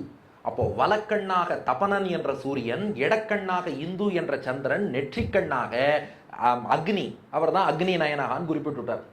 ஏன் இப்படி 3 கண்களோடு இருக்கார்னா, முதல் கண் வலக்கண் சூரியனா இருக்கு இல்லையா, அந்த சூரியனாக இருக்கும் கண் ஒளி கொடுக்குமா. சூரியன் என்றாலே நம்ம நினைவுக்கு எது வரும்? லைட் தான். அப்போ இந்த சூரியனாக இருக்கக்கூடிய கண் ஒளி கொடுத்து அறியாமை என்ற இருளை போக்கி நமக்கு ஞானத்தை கொடுக்கிறது. அப்போ வலக்கண் கட்டாட்சம் பட்டுடுத்தான்னு பார்த்துக்கோங்க. வலக்கண் கட்டாட்சம் பட்டுடுத்துனா அறியாமை இருள் விலகியது, ஞான ஒளி பெருகியதுன்னு அர்த்தம். அதுக்கப்புறம் எடக்கண், அது எப்படி இருக்குன்னா இந்து, சந்திரனின் வடிவமா இருக்கான். சந்திரன்னு சொல்லிட்டாலே குளிர்ச்சி தான். இந்த அமுதை பொழியும் பாருங்க, அமுதை பொழியும் நிலவே நீ அருகில் வராததேனோன்னு கேட்கறான். அப்படியா? ஆனா இந்த கண் உண்மையாவே அருகில் வரும். கிட்டக்க வந்து தன்னுடைய குளிர்ந்த அமுதமயமான கிரணங்களை இந்த இடக்கண்ணானது நம் மீது பொழிகிறது. பொழிஞ்சுட்டா நம்ம துன்பங்கள் எல்லாம் நீங்கி வாழ்க்கையிலே இன்பம் பொங்குகிறது. பொங்கல் கொண்டாடணும் இல்லையா? இப்பதான் பொங்கலோ பொங்கல்னு பொங்கணும்னா அந்த இடக்கண்ணின் கட்டாட்சம் இந்து சந்திரனாக இருந்து தாபங்களை போக்கும். அதான் சொல்லுவா, சந்திரனை பார்த்துட்டாலே கவலையெல்லாம் மறந்துருத்தும்பா, அப்படியே மனசெல்லாம் குளிர்ந்துருத்தும்பா. அது போல கஷ்டங்களை போக்கி இன்பம் தருவதற்கு அந்த சந்திரனாக இருக்கக்கூடிய 2வது கண் அனுகிரகம் பண்றது. 3வது கண் நெற்றிக்கண் நரசிம்மருக்கு. அந்த நெற்றிக்கண்ணில் பார்த்தா அக்னி, நெருப்பு இருக்கு. நெருப்பு என்றவுடன் என்ன நம்ம நினைவுக்கு வரும்னா சூடுதான். நெருப்பு கை வச்சுடாத சுட்டுடும் சொல்றோமா இல்லையா? அப்ப சூரியன் என்றால் எப்படி ஒளியோ, சந்திரன் என்றால் எப்படி குளிர்ச்சியோ, நெருப்பு என்றால் வெப்பம். அப்ப அந்த 3வது கண் என்ன பண்ணுமா, நம்ம யாராவது தீய சக்திகள் நம்மை அழிக்க வந்தாலோ, நம்ம பாபங்கள் நம்மை துன்புறுத்த பார்த்தாலோ, நெருப்பு போல அந்த நெற்றிக்கண்ணால் அவற்றையெல்லாம் சுட்டெரித்து நம்மை காத்து ரட்சகனாக இருக்கக்கூடியவர் நரசிம்மர். அப்ப நம்மை காப்பாற்றும் தொழிலை அந்த நெற்றிக்கண் பண்ணிடுறது. அப்ப ஞான ஒளி கொடுத்து அறியாமை இருளை போக்கணுமா, வலக்கண் சூரியன், கஷ்டங்களை போக்கி இன்பம் தந்து குளிர்விக்கணுமா இடக்கண் சந்திரன். எதிரிகளையும் பாபங்களையும் அழித்து நம்மை காப்பாற்றணுமா நெற்றிக்கண் அக்னி. தபன இந்து அக்னி நயனகா. ஆகையினால ஞான ஒளி கொடுக்கக்கூடிய சூரிய கண்ணும், குளிர்வித்து இன்பம் தரக்கூடிய சந்திர கண்ணும், காப்பாற்றக்கூடிய எதிரிகளை அழிக்கக்கூடிய நெருப்பு கண்ணும் என முக்கண்ணனாக விளங்குகிறார். தபன இந்து அக்னி நயனகா தாபான் அபச்சினோதுனகா. இந்த முக்கண்களால என்ன பண்றாராம்? தாபான் நம் 3 தாபங்களையும் அபச்சினோதுனகா அவர் போக்கி அருளட்டும். 3 கண்களால 3 தாபத்தை போக்குறாராம். அது என்ன 3 தாபம்னா, இப்ப 3 கண் பார்த்தோம் இல்லையா, அது போல உலகத்துல நாம வாழும்போது 3 வித தாபங்கள், 3 வித கஷ்டங்கள் நம்மளை பாதிக்குமா. இந்த பேர் கேள்விப்பட்டிருப்பேன். ஆத்தியாத்மிகம், ஆதி பௌத்திகம், ஆதி தெய்வீகம்னு சொல்லுவா. இந்த 3க்கு தான் தாபங்கள்னு பேர். தாபான் அபச்சினோதுனகா. இந்த 3ஐயும் போக்கட்டும். ஆத்தியாத்மிகம்னு சொன்னா உடல் ரீதியா வர கஷ்டங்கள். ஆதி பௌத்திகம்னா மற்ற புழு பூச்சி பிராணிகளால் வரக்கூடிய கஷ்டங்கள். ஆதி தெய்வீகம்னா நேச்சுரல் ஃபோர்ஸஸ், தேவர்களின் கட்டுப்பாட்டில் உள்ள இயற்கை சீற்றத்தால் வரக்கூடிய கஷ்டங்கள். நினைச்சு பாருங்க, 3 நம்மளை பாதிச்சுட்டே இருக்கு. ஆத்தியாத்மிகம்னு உடல் ரீதியாக பார்த்தா திடீர்னு டயபெட்டிஸ்ங்கிறா, ஹைப்பர் டென்ஷனுங்கிறா, ஏதோ உபன்யாசம் உட்காந்து கேட்கலான்னா அப்புறம் எல்லாம் ஆர்த்ரைட்டிஸ் வந்துருத்து, மூட்டு வலிங்கிறா. அதுலேயும் இந்த சொந்தக்காரான்னு சில பேர் விசாரிக்கிறதுக்குனே ஃபோன் பண்ணுவா. ஃபோன் பண்ணி எப்போ அவங்க சுகர் லெவல் என்ன இருக்கும்பா. மற்ற நல்லதுக்கெல்லாம் ஃபோன் பண்ண மாட்டா. என்னப்பா சுகர் எவ்வளவு இருக்கு? நமக்கே அப்பதான் சந்தேகம் வரும். ஒருவேளை நமக்கு சுகர் இருக்கு போல இருக்கு, இவன் விசாரிக்கிறானே, போய் செக் பண்ணி வந்துருவோமான்னு. நாம அப்புறம் ரகசியானாம் சாரஹா தாபனீய உபனிஷத், நிருசிம்ஹ தாபனீய உபனிஷத்துன்னு ஒரு உபனிஷத்து இருக்கு. அந்த தாபனீய ரகசியானாம் சாரஹா, அந்த நிருசிம்ம தாபனீய உபனிஷத்துல உள்ள ரகசியங்களுக்கெல்லாம் சாரமாக இருப்பவர் நரசிம்மர். நரசிம்மருக்காக தனி உபனிஷத்தே இருக்கு. நிருசிம்ம தாபனீய உபனிஷத்துன்னு பேரு. ராமானுஜர் ஈசாண்டான்கிற ஆச்சாரியன்ட்ட அதை பூர்த்தியா காலக்ஷேபம் பண்ணார். ஆளவந்தாருடைய சிஷ்யர் ஈசாண்டான்னு ஒருத்தர். பொதுவா ராமானுஜருக்கு 5 ஆச்சாரியர்கள் நம்ம சொல்றோம். ஆனா அவ மட்டும் இல்லாம இன்னும் பலரிடம் நல்ல விஷயங்கள் கேட்டிருக்கார் ராமானுஜர். அதுல ஈசாண்டான் என்ற ஆச்சாரியன்ட்ட நிருசிம்ம தாபனிக உபனிஷத் பூர்த்தியாக காலக்ஷேபம் கேட்டு மேற்கொண்டு சிஷ்யாளுக்கும் சொல்லி வச்சார் ராமானுஜர். அது மட்டும் இல்ல, 74 சிம்மாசனாதிபதிகளை தனக்கு அப்புறம் ராமானுஜர் நியமித்தார். அந்த 74 பேருக்கும் நரசிம்ம தாபனிக உபனிஷத் நரசிம்ம மந்திரத்தை சொல்லி வச்சு நரசிம்ம விக்கிரகம், லக்ஷ்மி நரசிம்ம விக்கிரகத்தை திருவாராதனத்துக்கு கொடுத்தார். இன்னைக்கும் அந்த 74 சிம்மாசனாதிபதிகள் அவ வழியில வந்தவா திருமாளிகையில போனா அந்த லக்ஷ்மி நரசிம்ம விக்கிரகம் சேவிக்கலாம். எம்பெருமானார் அவ குல முன்னோர்கள் அத்தனை பேருக்கும் இந்த உபனிஷத்தை சொல்லி வச்சு மந்திர உபதேசம் பண்ணி லக்ஷ்மி நரசிம்மரை கொடுத்திருக்கார். அப்ப தாபனீய ரகசியானாம் சாரஹா, அந்த நிருசிம்ம தாபனீய உபனிஷத் அதுக்கு சாரமாக இருப்பவர் நரசிம்மர். அந்த நரசிம்ம தாபனிய உபனிஷத்து இருக்கே, அதுல சில வாக்கியங்கள் ரொம்ப சுவையா இருக்கும். உமாபதி பசுபதி பினாக்கி அமிதத்யுதின்னு வருது. நரசிம்மரை உமாபதிங்கிறது. உமாபதினா யாரு? நரசிம்மரை போய் உமாபதிங்கிறது. பொதுவா உமானா பார்வதின்னு நாம சொல்றோம். ஆனா உமான்னு லக்ஷ்மிக்கு ஒரு பேர் உண்டு. எப்படின்னு கேக்குறேடா, ஊனாலும் லக்ஷ்மி, மானாலும் லக்ஷ்மி. சான்ஸ்கிரிட்ல ஊ அப்படின்னா லக்ஷ்மி. இது எங்க பாக்குறோம்னா பிரணவத்துல ஆ ஊ மா அப்படின்னு பிரணவத்தை பிரிக்கிறோம் இல்லையா, அதுல ஆனா பெருமாள், மானா ஜீவாத்மா, ஊ யாருன்னா லக்ஷ்மி. அது போல மானாலும் லக்ஷ்மி. மா என்ற எழுத்து லக்ஷ்மியை குறிக்கும். அதனாலதான் மாதவன் பெருமாளை சொல்றோம். தவன்னா ஹஸ்பண்ட், கணவன். மாதவன்னா மாவோட கணவன், மானா லக்ஷ்மி. எப்படி இந்த சிம்பிள் சொல்றா இல்லையா கெமிஸ்ட்ரியில, கேனா பொட்டாசியம், எஸ்னா சல்ஃபர், பீனா பாஸ்பரஸ். அது போல ஊனா லக்ஷ்மி, மானா லக்ஷ்மி, ஆனா பெருமாள், மானா ஜீவாத்மா, கானா பிரம்மா. ஊனாலும் லக்ஷ்மி, மானாலும் லக்ஷ்மி, ஊனா ஊ மா அப்படின்னா ஊ பிளஸ் மா ஊமா. அப்ப அது ரெண்டுமே லக்ஷ்மியை தான் குறிக்கும். அப்ப ஊமா என்பது லக்ஷ்மியினுடைய திருநாமம். அதனாலதான் நம்மாழ்வார் திருவாய்மொழி தொடங்கும் போது உயர்வர உயர்நலம் உடையவன் ஊல தான் ஆரம்பிச்சார். கம்பர் கம்பராமாயணம் தொடங்கும் போது உலகம் யாவையும் தாமுட வாக்கலும் ஊல தான் ஆரம்பிச்சார். ஆண்டாள் திருப்பாவை மார்கழி திங்கள்னு மால ஆரம்பிச்சா. ஏன்னா இந்த ஊ மா இதெல்லாம் லக்ஷ்மியை குறிக்கக்கூடிய பதங்கள்ங்கிறதுனால அதுல ஆரம்பிச்சா மங்களம். அது போல உமா என்றாலே அது லக்ஷ்மியை தான் குறிக்கும். ஊ பிளஸ் மா உமா. அந்த வகையில உமாபதினா அந்த லக்ஷ்மியினுடைய கணவன், லக்ஷ்மி நரசிம்மன் என்று அந்த உபனிஷத்துக்கு தான் விசேஷம். உமாபதிகின்னு சொல்லி லக்ஷ்மி நரசிம்மனாக துதித்த உபனிஷத் அந்த தாபனீய ரகசியானாம் சாரஹா. அந்த தாபனீய உபனிஷத் அத்தனைக்கும் சாரமாக இருப்பவர், அந்த ரகசியங்கள் அத்தனையாலும் போற்றப்பட்டவர் யாருன்னா இதோ நம்ம கண்ணெதிரே இப்ப சேவிச்சுட்டு இருக்கோமே அந்த வேளுக்கை ஆளரி, அவர் தான் சாரஹா. காமாசிகா ஹரிஹி. காம ஆசிகானா காமம் வேள் விருப்பத்தோடு, ஆசிகா இருக்கை அமர்ந்தவர், திரு வேள் இருக்கையாகிய வேளுக்கையிலே காம ஆசிகா விருப்பப்பட்டு அமர்ந்தவர். முன்னாடியே தானே அர்த்தம் சொன்னோம் காமாசிகாட்டகம்ங்கும் போதே. காமம்னா விருப்பப்பட்டு, ஆசிகான ஆசனத்தில் அமர்தல். காமாசிகா விருப்பப்பட்டு அமர்ந்த, ஹரிஹி ஹரினா சிங்கம்னு அர்த்தம். காமாசிகா ஹரிஹி இது அப்படியே பெரிய திருமடல்ல திருமங்கையாழ்வார் பாடின ஒரு வரி. அதுக்கு அப்படியே சான்ஸ்கிரிட் வெர்ஷன் கொடுத்துட்டார் தேசிகன். மண்ணு மதிர்கட்சி வேளுக்கை ஆளரியைனர். மண்ணு மதில் கட்சி வேளுக்கை காமாசிகா ஆளரியை ஹரிஹி வேளுக்கை ஆளரியை சார காமாசிகா ஹரிஹி என்று அவரை வணங்குவதுதான் இரண்டாவது ஸ்லோகம். அப்ப இரண்டாவது ஸ்லோகத்துல முக்கண்கள் தபன இந்து அக்னி நயனஹா, சூரியன் சந்திரன் அக்னி முக்கண்களை கொண்டவராக, தாபான் அப்பச்சினோத்துனஹா ஆத்தியாத்மிகம் அதிதெய்வீகம் அதிபௌத்திகம்ங்கிற மூன்று தாபங்களையும் போக்கியருளட்டும். தாபனீய ரகசியானாம் சாரஹா, நிருசிம்ம தாபனீய உபனிஷத்தில் உள்ள அத்தனை ரகசியங்களுக்கும் சாரமாக இருந்து போற்றப்பட்டிருக்கிறார் காமாசிகா ஹரிஹி. அவரை கண்ணெதிரே இப்போது திருவேளுக்கையிலே முக்கண்ணன் நரசிம்மனாக சேவிக்கிறோம்னு சொல்லி கை கூப்பினார். கை கூப்பினா நரசிம்மருடைய கட்டாட்சம் கிடைச்சிடுத்து இல்லையா?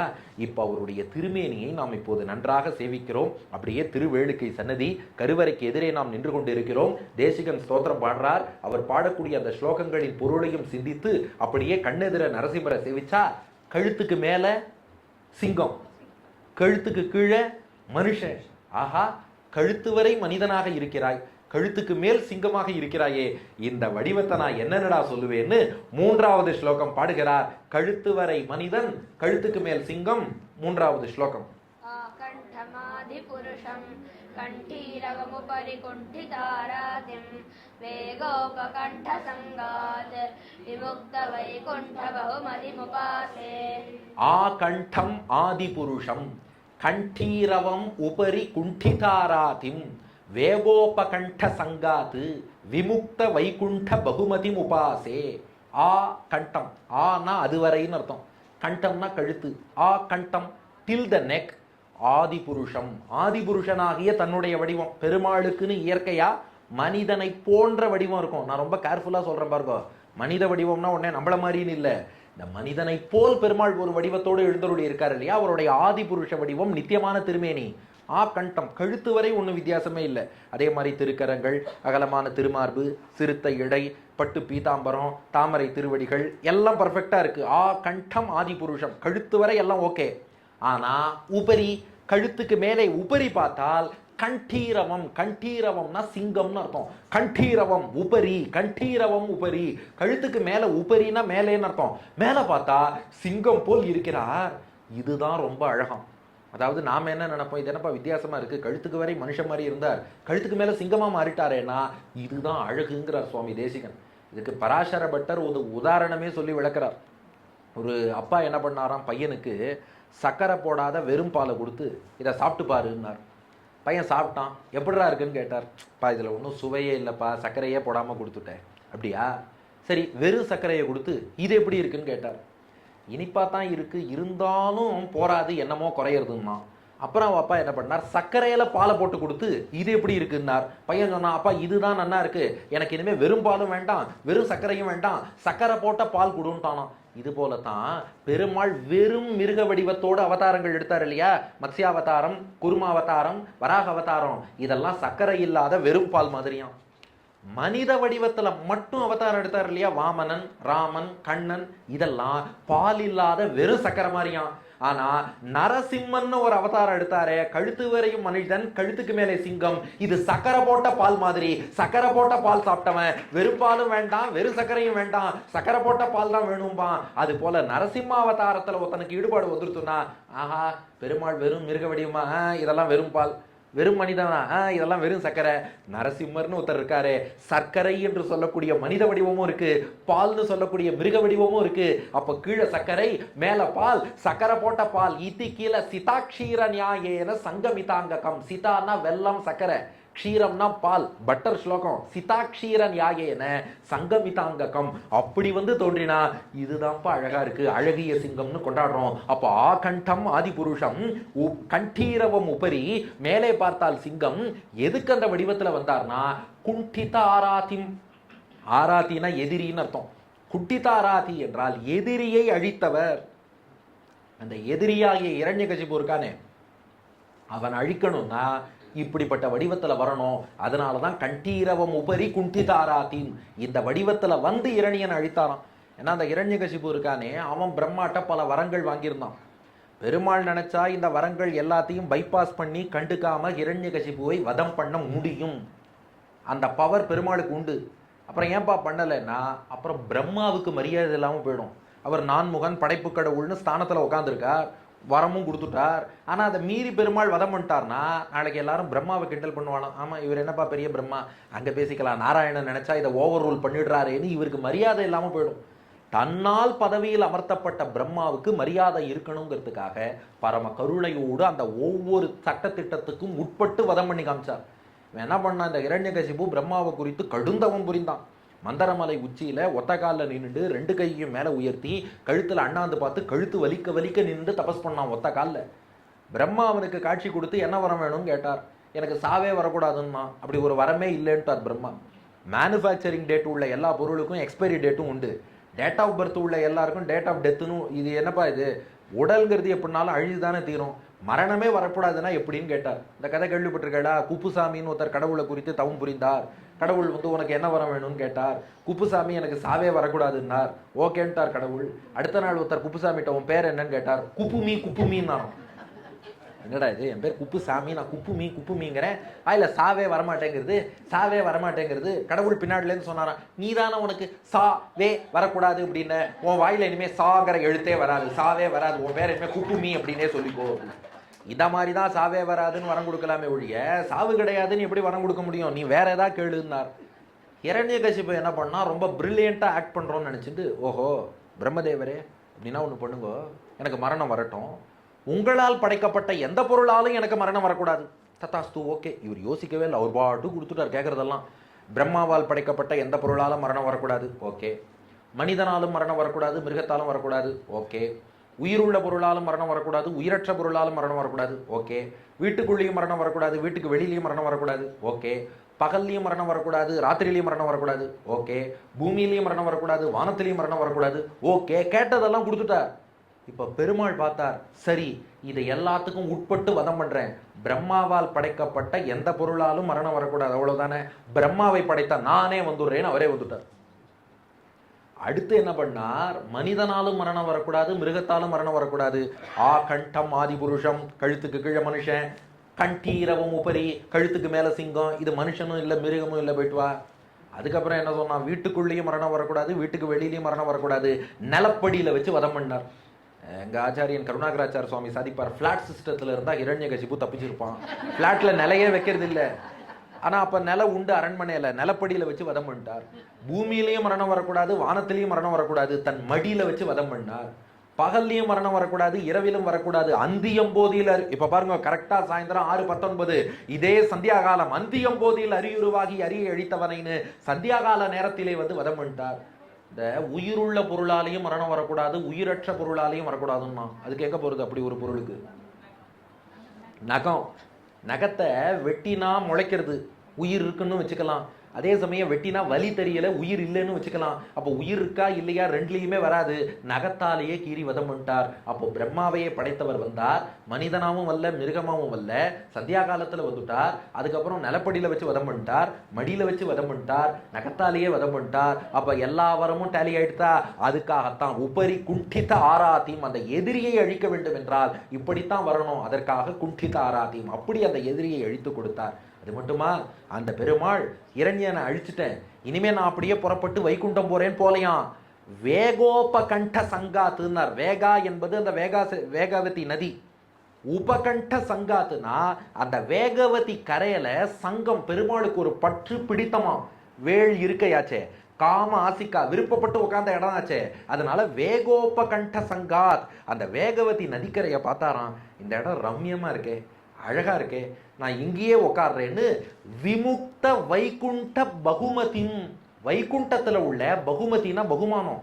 அங்க பார்த்தா சூட்டுனன் மாலைகள் தூயன ஏந்தி விண்ணோர்கள் நன்னீர் ஆட்டி தூபந்தரா நிற்கவேன்னு அங்க நித்தியசூரிகள் ஆதிசேஷன் கருடன் விஸ்வக்சேனர் எல்லாம் பெருமாளுக்கு திருவாராதனை பண்ணிட்டு இருக்கா. பகுமானம் நடக்கிறது.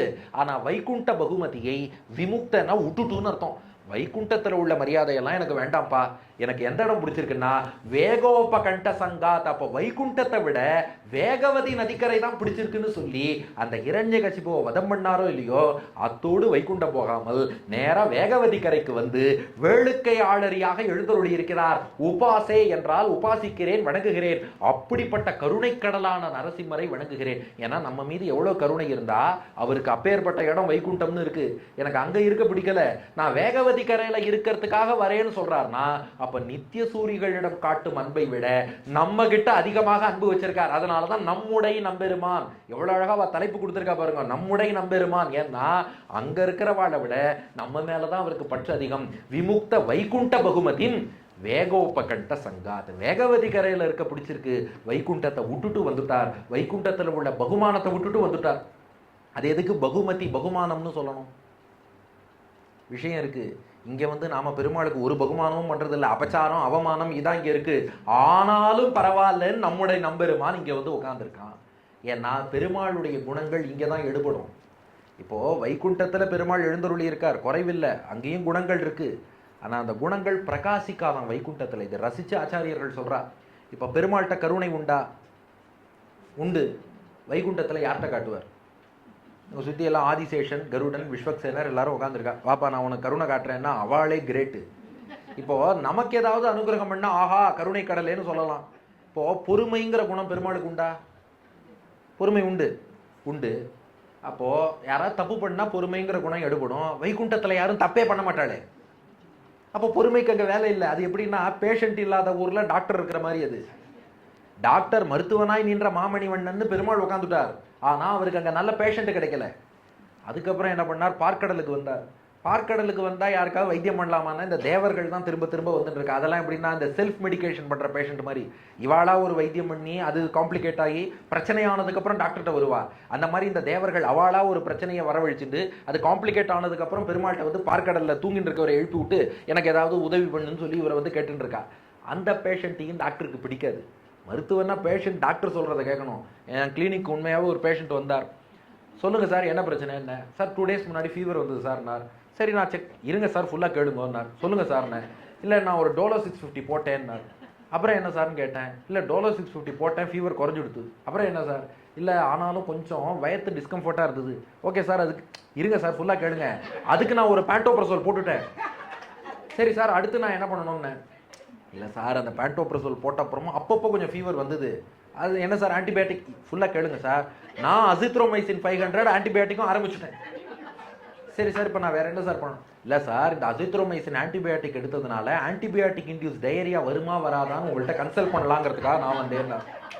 நான் சொன்னேன் சார் கொஞ்ச நேரம் கிளினிக்கில் உட்காருங்க, என் பொண்ணை ஐஷன் வரணும் ஸ்கூல்லேருந்து, நான் போயிட்டு வரேன்னு. நான் எதுக்கு சார் உங்கள் கிளினிக்கில் உட்காரணும்னு கேட்டார். என் வேலையை தான் நீங்கள் பார்த்துட்டீங்களே, கொஞ்சம் நேரம் அடுத்த பேஷண்ட்டுக்கு நீங்களே பார்த்துருங்க, நான் போயிட்டு வரேன். இந்த மாதிரி இந்த தேவர்கள் இருக்காளே இவாளா ஒரு பிரச்சனையை வரவழைச்சுக்கிறது, அது காம்ப்ளிகேட் ஆனால் அதுக்கப்புறம் பெருமாள்கிட்ட வரேங்கிறது அதுவும் செட் ஆகலை. அப்போ வைகுண்டத்தில் இருந்தாலும் கருணை பொறுமை எடுபடாது, திருப்பார்கடலுக்கு வந்தாலும் எடுபடாது. அதனால எல்லாத்தையும் விட்டுட்டு வேகவதி நதிக்கரைக்கு வந்தாராம். வேகவதி கரையில வேளுக்கை ஆளரியா வரும்போது இப்ப பார்த்தா மானசிக யாத்திரைன்னு அடையாறுல இங்கேருந்து பக்தவத்சல நகர்லேருந்து புறப்பட்டு இவ்வளவு பேர் கூட்டம் கூட்டமா வண்டியில இடம் இருக்கோ இல்லையோ எல்லாரும் இடுக்கி பிடிச்சிட்டு எல்லாரும் வந்திருக்கா. நம்மளெல்லாம் பார்த்தார் இந்த மாதிரி பேஷண்ட் கிடைச்சா டாக்டருக்கு ரொம்ப சந்தோஷம். ஏன்னா நமக்கு வியாதியும் தெரியல மருந்தும் தெரியல.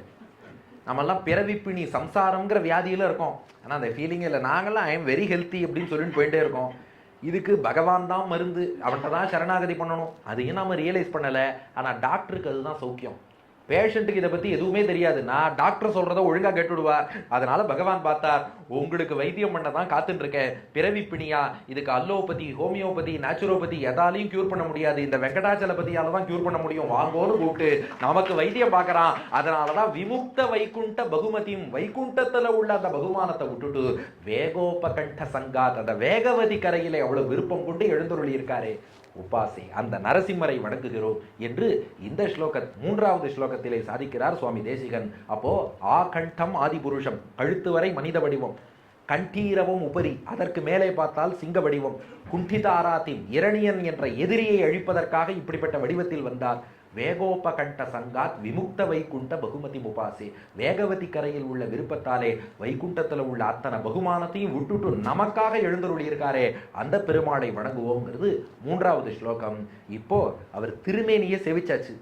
நாலாவது ஸ்லோகம், தன் திருக்கோலத்தை பிரகாசப்படுத்தி காட்டினாரா நரசிம்மர். இது ஒன்னொன்னும் சுவாமி தேசிகன் அழகா பின்னி பின்னி மாலை போல கோத்திருக்கார். முதல்ல வேதத்திலே காணும் பெருமாளை இங்க கண்ணால வேகவதி கரையில பாக்குறோம்னார். ரெண்டாவது ஸ்லோகத்துல 3 கண்கள், மூணாவது ஸ்லோகத்துல கழுத்துக்கு மேல சிங்கம், கழுத்துக்கு கீழே மனுஷன். நாலாவது ஸ்லோகம் அவர் எந்த திருக்கோலத்துல இருக்கார். பெருமாளுக்கு நிறைய திருக்கோலங்கள் சொல்லுவார். நின்ற திருக்கோலம், அமர்ந்த திருக்கோலம், கிடந்த திருக்கோலம், ஏன் திருக்கோவலூர் மாதிரி நடந்த திருக்கோலம், உலக அளக்கும் பெருமாள். இந்த திருவல்லிக்கேணி கஜேந்திர வரதன் பறக்கும் திருக்கோலம், பறக்கிற பெருமாள் பா. இப்படி நின்றான், இருந்தான், கிடந்தான், நடந்தான், பறந்தான். இதுல இந்த நரசிம்மர் எந்த திருக்கோலம்? அமர்ந்த திருக்கோலம். ஆனா வெறும்னு அமர்ந்த திருக்கோலம் இல்லை, யோக நரசிம்மராக யோகத்தில் அமர்ந்த திருக்கோலம். அப்போ திருமேனியை காட்டின பெருமாள், திருக்கண்ணால் கட்டாட்சித்த பெருமாள் இப்ப திருக்கோலத்தை காட்டுகிறார். நாலாவது ஸ்லோகத்துல ரசிப்போமா? பந்தும் அகிலஸ்ய ஜந்தோஹோ பந்துர பரியங்க பந்த ரமணீயம் விஷம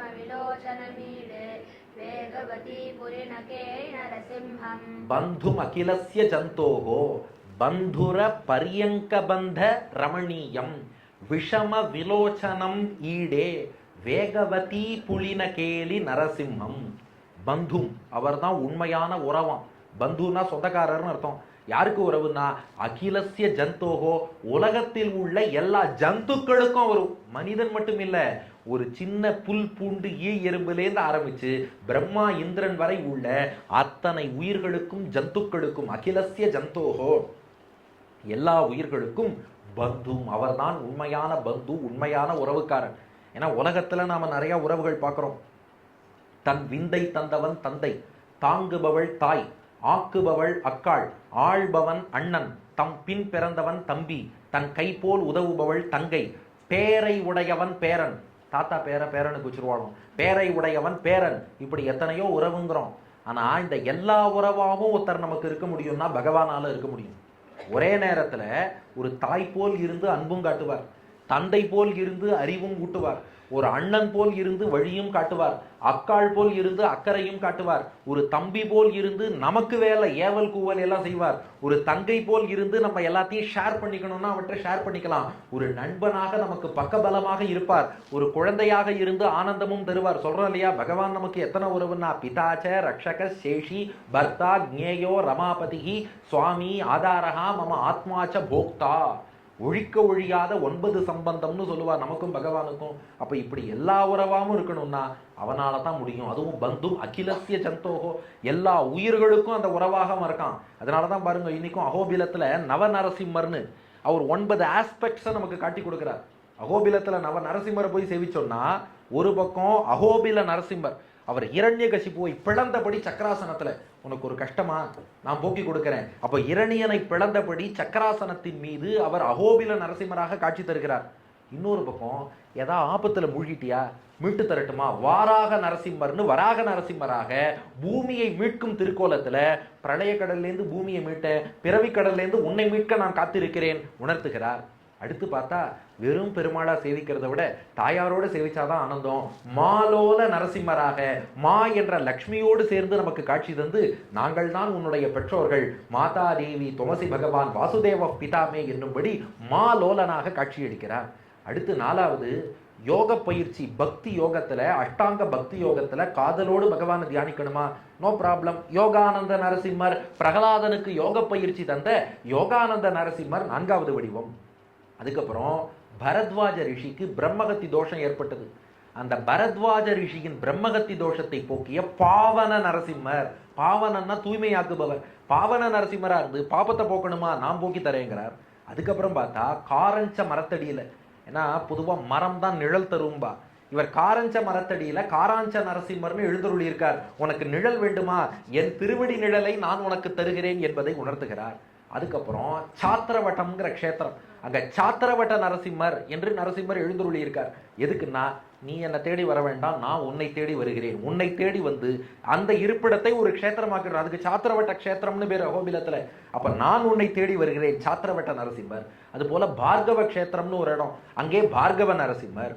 அதுக்கப்புறம் ஜுவாலா நரசிம்மர்னு, இந்த பேய் பிசாசு இதை பார்த்து ஏதாவது பயந்தா எதுவும் அவங்கிட்ட வராது. ஜுவாலா நரசிம்மர் என்று நான் இருக்கிறேன், சுட்டிருக்கிறேன் என்று உணர்த்துகிறார். அப்போ பந்தும் அகிலசிய ஜந்தோகோ, உனக்கு எங்கே எப்படிப்பட்ட கஷ்டமாக இருந்தாலும் எதிரியை அழிக்கணுமா, அகோபில நரசிம்மர். மீட்டு கொடுக்கணுமா, வராக நரசிம்மர். பிராட்டியோடு வேணுமா, மாலோல நரசிம்மர். யோகம் வேணுமா, யோகானந்த நரசிம்மர். பாவத்தை போக்கணுமா, பாவன நரசிம்மர். காரஞ்ச மரத்தடியில் காராஞ்ச நரசிம்மர். சத்திரவட்ட க்ஷேத்திரத்தில் சாத்திரவட்ட நரசிம்மர். பார்கவ க்ஷேத்திரத்தில் பார்கவ நரசிம்மர். பேய் பிசாசு போகணுமா, ஜுவாலா நரசிம்மர். பந்தும் அகிலசிய ஜந்தோகோ, அப்ப எல்லா உயிர்களுக்கும் அவர்தான் உண்மையான பந்து. அப்படிப்பட்ட பகவான் என்ன பண்றாராம், பந்துர பரியங்க பந்த ரமணீயம். இந்த திருவேழுக்கையில அற்புதமான திருக்கோலத்துல காட்சி தரார். இந்த திருவேழுக்கையில அவர் திருவடிகளை மடிச்சுட்டு இருக்காரே, அதுக்கு பரியங்க பந்தம்னு பேரு. இந்த யோகா தெரிஞ்சவா இதை ரொம்ப ரசிப்பா. பரியங்க பந்தம்னா 2 கால்களையும் மடக்கி கொண்டு அந்த யோகாசனத்துல நிலைத்து அமர்ந்து இருக்கக்கூடிய திருக்கோலத்துக்கு பரியங்க பந்தம் என்று பெயர். பந்துரனா அழகியன்னு அர்த்தம். ரமணீயம்னா எல்லோரையும் ஈர்க்கக்கூடியது. பந்துர அழகாக, பரியங்க பந்த 2 திருவடிகளையும் பரியக்க பந்தத்திலே நன்றாக நிலைநிறுத்தி கொண்டு, அது சொல்லுவா, அந்த பரியக்க பந்தம்னா ஒரு ஸ்ட்ராப்பே போட்டு கட்டின மாதிரி அந்த திருவடிங்கிறது அசையாம அப்படியே 2 காலும் இருக்கணுமோ, அப்படி இருப்பதற்கு தான் பரியங்க பந்தம் என்று பெயர். அப்போ பந்துர அழகான பரியங்க பந்த, அந்த பரியங்க பந்தம் என்ற அந்த ஆசனத்திலே ரமணீயம், அவர் இருக்கக்கூடிய அழகு அவ்வளோ ரமணீயமா இருக்கு. சேவிச்சா ஆஹா, நம்ம பேசாம 7 காலுக்கு ஏன் அடையார் வரணும், கொஞ்சம் 8 காலுக்கு வரலாமா, இன்னும் கொஞ்சம் நேரம் இருந்து சேவிக்கலாமா, நமக்கே தோணுமா. அந்த மாதிரி ரமணீயம் என்றால் எல்லோர் உள்ளத்தையும் கொள்ளை கொள்ளக்கூடியதுன்னு அர்த்தம். அப்போ இப்ப நவநரசிம்மர்னு பார்த்தோம், ஆனா இந்த பரியங்க பந்தத்தை சேவிச்சாப்பா, நவ நரசிம்மரையும் ஒரு இடத்துல சேவிச்ச மாதிரி இருக்கேன்னு தோணுமா. ஏன்னா 9 நரசிம்மர் சொல்றா இல்லையா, பக்ஷீந்திரம் போத்திர சங்கியம் ஜலநிதி தனயா சங்கீதம் யோக சங்கியம் காரஞ்சம் க்ஷேத்திரவரியம் பலித பலச்சயம் சத்திரபூர்வம் வட்டஞ்ச ஜுவாலாக்கியம் பார்கவாக்கியம் பகவத் அபிமதம் பாவிதம் யோகிவரியைஹி புண்ணியம் தத் பாவனாக்கியம் ச கிருதி கலயதாம் கல்பத்தே சத்பலாயன்னு இத்தனை வடிவங்கள்ங்கிறோம். ஆனா அந்த பரியங்க பந்தம்ங்கிற அந்த ஒரு வடிவத்தை பார்த்தா, பந்துர அழகான பரியங்க பந்த, அந்த திருவடியை வைத்திருக்கக்கூடிய பரியங்க பந்தத்தை சேவிச்சா ரமணீயம், உள்ளத்தை அப்படியே இழுத்துடுறார். அது மட்டும் இல்ல, விஷம விலோச்சனம் ஈடே, ஈடேன்னா வணங்குகிறேன்னு அர்த்தம். எப்படிப்பட்ட பெருமாள்னா விஷம விலோச்சனம், விலோச்சனம்னா கண்ணு, விஷம விலோச்சனம்னா விஷம கண்ணன் அர்த்தம். விஷம கண்ணன்னா கிருஷ்ணனாச்சே. நரசிம்மரும் விஷம கண்ணனும். சான்ஸ்கிரிட்ல விஷமம்னா ஆட் நம்பர்னு அர்த்தம், ஒற்றைப்படைன்னு அர்த்தம். விஷம விலோச்சனன், விஷம கண்ணன் அப்படின்னா ஒற்றைப்படையில் கண் கொண்டவன். ஏன்னா 3 கண்ணு, அதனால ஒற்றைப்படை ஆட் நம்பர்ல கண் கொண்டவர். விஷம விலோச்சனம் ஈடே, அந்த ஆட் நம்பர்ல கண் கொண்ட பெருமாளை விஷம கண்ணனாகிய நரசிம்மரை பாருங்க. கிருஷ்ணன் மட்டும் விஷம கண்ணன் இல்லை, நரசிம்மரும் விஷம கண்ணன் தான், ஆட் நம்பர்ட் ஐஸ். அப்படிப்பட்ட பெருமாளை ஈடே வணங்குகிறேன். எந்த இடத்துலனா வேகவதி புலின, வேகவதி நதியினுடைய புலினம் அப்படின்னா அந்த நதிக்கரையில உள்ள மணல் திட்டுன்னு அர்த்தம். வேகவதி புலின, அந்த வேகவதி கரையிலே கேலி இன்றும் விளையாடி கொண்டிருக்கக்கூடிய நரசிம்மம், அந்த நரசிம்ம பெருமாள் இருக்காரே வேகவதி கரையில விளையாடின்னு இருக்காராம். எதுக்குன்னா களைப்பு தீர்வதற்காக. பேயாழ்வார் பாடுகிறார், அன்றி உலகம் அளந்த அசைவேகோல் நின்று இருந்து வேளுக்கை நீர் நகர்வாய் அன்று கிடந்தானை கேடில் சீரானை முன் கஞ்சை கடந்தானை நெஞ்சமே காண். அன்னைக்கு பெருமாள் உலகத்தெல்லாம் அளந்தார், கம்சனெல்லாம் வதம் பண்ணார், அதுல ரொம்ப களைச்சு போயிட்டாராம். களைப்பு தீரணும்னா சும்மா படுத்து தூங்கினாலாம் களைப்பு தீராதான். நமக்கு பிடிச்சமான வேறொரு ஆக்டிவிட்டியில டைவர்ட் பண்ணிட்டா களைப்பு தீருமா. என்ன பண்ணலான்னு பார்த்தார், அன்றி உலகம் அளந்த அசைவேகோல் நின்று இருந்து வேளுக்கை நீழ்நகர்வாய்னு வேளுக்கை வேகவதி நதிக்கரைக்கு வந்தாராம். ஜம்முன்னு சிங்கமாக விளையாடினாராம். விளையாடின விளையாட்டுல உலகம் அளந்த களைப்பும் கம்சன வதம் பண்ண களைப்பும் நன்றாக தீர்ந்து விளையாடி கொண்டிருக்கிறார். அந்த பகவானை வணங்குகிறேன் என்பதுதான் 4வது ஸ்லோகம். பந்தும் அகிலசிய ஜந்தோகோ, எல்லா உயிர்களுக்கும் உறவினனாக இருந்து நன்மை செய்கிறார். ட்ரூ ரிலேஷன் அவர் தான். பந்துர பரியங்க பந்த ரமணீயம், அழகாக பரியங்க பந்தம் யோகாசனத்திலே யோக நரசிம்மராக எழுந்தருளி திருவடிகளை வச்சுட்டு இருக்கார். அந்த திருக்கோலமே அவ்வளோ அழகா இருக்கு. யோக நரசிம்மர்னு திருவடிகளை மடித்து எழுந்தருளி இருக்கும் திருக்கோலம். விஷம விலோச்சனம் ஈடே, விஷம கண்ணனா 3 கண்ணோடு இருக்கார். வேகவதி புலினகேலி நரசிம்மம்னு வேகவதி நதிக்கரையிலே விளையாடி கொண்டு யோக திருக்கோலத்துல இருக்கார். அப்ப இதுவரை என்னென்ன ஆயிடுத்து? முதல்ல அவர் வேதத்தில் உள்ள பெருமாள்னு முதல் ஸ்லோகத்துல பார்த்தோம். அவரோட 3 திருக்கண்களை 2வது ஸ்லோகத்துல பார்த்தோம். திருமேனி சிங்கம் மனிதன் 3வது ஸ்லோகத்துல பார்த்தோம். திருக்கோலம் யோகத்துல அமர்ந்திருக்கார், அதுவும் பரியங்க பந்தம்னு யோகாசனத்துல அமர்ந்திருக்காருன்னு பார்த்துட்டோம். இப்போ 5வது ஸ்லோகம் தேசிகன் பெருமாள்கிட்ட ஒரு கேள்வி கேட்கிறார் நரசிம்மரை பார்த்து. நீ எதுக்கு யோகத்துல ஈடுபடுறேன்னார். ஏன்னா இந்த யோகம்ங்கிறது என்ன? பொதுவா இந்த யோகான்னு நிறைய சொல்றா. அவ வந்து உடம்புக்கு ஆரோக்கியம்னு சொல்லித்தரா, அல்லது மன வலிமை அதிகபட்சம் சொல்றா. ஆனால் நம்முடைய சாஸ்திரங்கள்ல இந்த அஷ்டாங்க பக்தி யோகம் என்று சொல்லப்பட்டுள்ளது. அது என்னன்னா, ஒருத்தர் மோட்சம் போகணும்னு நினைக்கிறாருன்னா, இப்போ நாமெல்லாம் சரணாகதர்கள், நமக்கு நோ ப்ராப்ளம், நேராக ஆச்சாரியன் மூலம் பகவான் திருவடியே கதின்னு போய் சரணாகதி பண்ணுறோம், பெருமாள் திருவடியை பிடிச்சிக்கிறோம், அவர் நமக்கு மோட்சம் கொடுக்க போறார், ஆச்சாரியன் அனுகிரகம் இருக்கு. ஆனால் அப்படி இல்லாமல் இந்த பக்தி யோகம் என்ற ஒரு முறையும் வேதங்கள்ல சொல்லப்பட்டிருக்கு. அது என்னன்னா, உபனிஷத்துகள்ல 32 விதமான பிரம்ம வித்யை தியான முறைன்னு இருக்கு. அந்த 32 வித்தியில ஒன்றை சூஸ் பண்ணி அப்படியே உட்காந்து அதில் எந்த வித்தியை 32ல இவன் சூஸ் பண்ணியிருக்கானோ அதுல எந்தெந்த குணங்களோடு பகவானை தியானம் பண்ணுன்னு சொல்லியிருக்கோ அந்தந்த குணங்களோடு கூடியவன்னு இடைவிடாமல் யோகாசனத்தில் அமர்ந்து, இப்ப நரசிம்மர் உட்காந்துருக்காரு பாருங்க பரியங்க பந்தம்னு, அது போல நாம உட்காந்து கண்ணை மூடிட்டு இடைவிடாது மூக்கு நூனியில பெருமாள் இருக்கிறதா தியானம் பண்ணிட்டே இருக்கணுமா. அதுவும் அந்த தியானம் மெல்ல மெல்ல மெல்ல மெல்ல வளர கண்ணை முழுசா மூடாம பாதி கண்ணை திறந்து வச்சுட்டு மூக்கு நுனியில கட்டை விரல் அளவு பெருமாள் இருப்பதாக பகவானை நேரே பார்ப்பது போல் 32 வித்தியில நாம எந்த வித்தியை சூஸ் பண்ணியிருக்கோமோ அந்த வித்தியில் சொல்லப்பட்ட குணங்களோடு கூடியவனாக அப்படியே இடைவிடாது பகவான தியான யோகம்னு தியானம் பண்ணிட்டே இருந்தா அதுலயும் அந்த தியானம் ஏனோ தானோன்னு பண்ணக்கூடாதான். இன்னும் எவ்வளவு நேரம்ப்பா, இன்னைக்கு என்ன இன்னும் 1/2 hour இருக்கா, அது தியானம் கிடையாதான். காதலோடு இன்னும் கொஞ்ச நேரம் பகவானை தியானிக்க மாட்டோமா, இன்னும் கொஞ்ச நேரம் தியானிக்க மாட்டோமா, அந்த விருப்பத்தோடு தியானம் பண்ணணுமா. அந்த தியானத்துல இன்டரப்ஷனே வரக்கூடாது. தைல தாராவத்தும்பா, அதாவது ஒரு பாத்திரத்துல இல்ல ஒரு மண்பானையில இதயம் நல்லெண்ணெயை கொட்டிடுங்க, அந்த மண்பானை கடியில ஒரு ஓட்டை போட்டுடுங்க, போட்டா என்ன ஆகும்? இதயம் நல்லெண்ணெய் கீழே கொட்டிகிட்டே இருக்கும். இந்த தண்ணீரில் கூட நடுவில் கேப் வரும், இந்த நல்லெண்ணெய் கொட்டும் போது பார்த்தா அது கேப் இல்லாமல் கொட்டிகிட்டே இருக்கும். இப்போ எதுக்கு இதயம் அவள் ஏதாவது ஸ்பான்சர் பண்ணியிருக்காள் இல்லையா? ரத்னமாலாவுக்கும் அவள் ஆடு கிடையாது, அதுக்காக இல்லை. இதயம் நல்லெண்ணெய் நமக்கு ஸ்பான்சர் இல்லை. இதயம் நல்லெண்ணெய் எப்படி கொட்டுறதோ அது போல இதயத்தில் உள்ள நல்லெண்ணங்கள் எல்லாம் இடைவிடாது பகவானையே நோக்கி கேப் இல்லாமல் தியானம் பண்ணணுமா. இப்படி தியானம் பண்ணா பல பிறவிகள் இந்த பக்தி யோகத்தில் ஈடுபட்டு இவனுக்கு எந்த பிறவியில எல்லா கர்மாவும் தீருகிறதோ அந்த பிறவி முடிவில் மோட்சம் கிடைக்கும். இதற்கு பக்தி யோகம், அஷ்டாங்க பக்தி யோகம்னு பேர். அது நமக்கெல்லாம் கஷ்டம், அது நம்ம சொரூபத்துக்கு ஏற்றது இல்லை. சரி வா நீ சரணாகதி பண்ணுன்னு ஆச்சாரியர்கள் இந்த மார்க்கம் நமக்கு காமிச்சுட்டா. ஆனால் நம்மாழ்வார் நாதமுனிகள் இவாளுக்கெல்லாம் இந்த அஷ்டாங்க பக்தி யோகமும் தெரியும். ரிஷிகள்லாம் இதை கடைபிடிச்சவாளும் எத்தனையோ பேர் இருக்கா. ஜடபரத்தர் வாழ்க்கையெல்லாம் நம்ம பார்க்குறோம், அவள்லாம் இது பண்ணியிருக்காங்க. இப்போ எதுக்கு இந்த பேச்சு வந்ததுன்னா, இப்போ தேசிகன் நரசிம்மரை பார்த்து என்ன கேள்வி கேட்கிறார், நீ எதுக்கு யோகத்தில் உட்காரணும்? இப்போ நரசிம்மரை குறித்து நாம யோகத்தில் ஈடுபடுறோம்னா ஓகே, நரசிம்மரை எதுக்கு யோகத்தில் ஈடுபடுறார் அப்படின்னு கேட்டார். நரசிம்மர் சிரிச்சாராம். என்ன உனக்கு புரியலையா இருந்தார்? தேசிகனுக்கு புரிஞ்சு கொடுத்து. அதுதான் 5வது ஸ்லோகம்.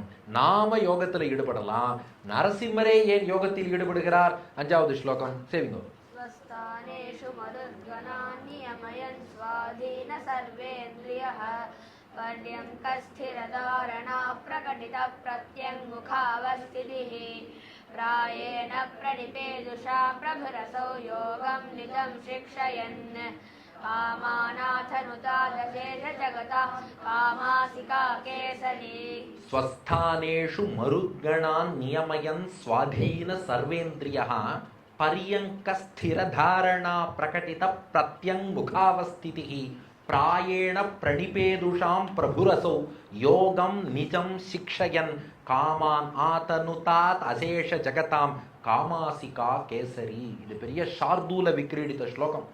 இதில் சாதிக்கிறார், முதல்ல இந்த யோகத்தில் நரசிம்மர் எப்படி எழுந்தருளி இருக்கார். உங்க மனக்கண்ணை அப்படியே திறந்துக்கோங்க. நரசிம்மர் எப்படி யோகத்தில் இருக்காராம்?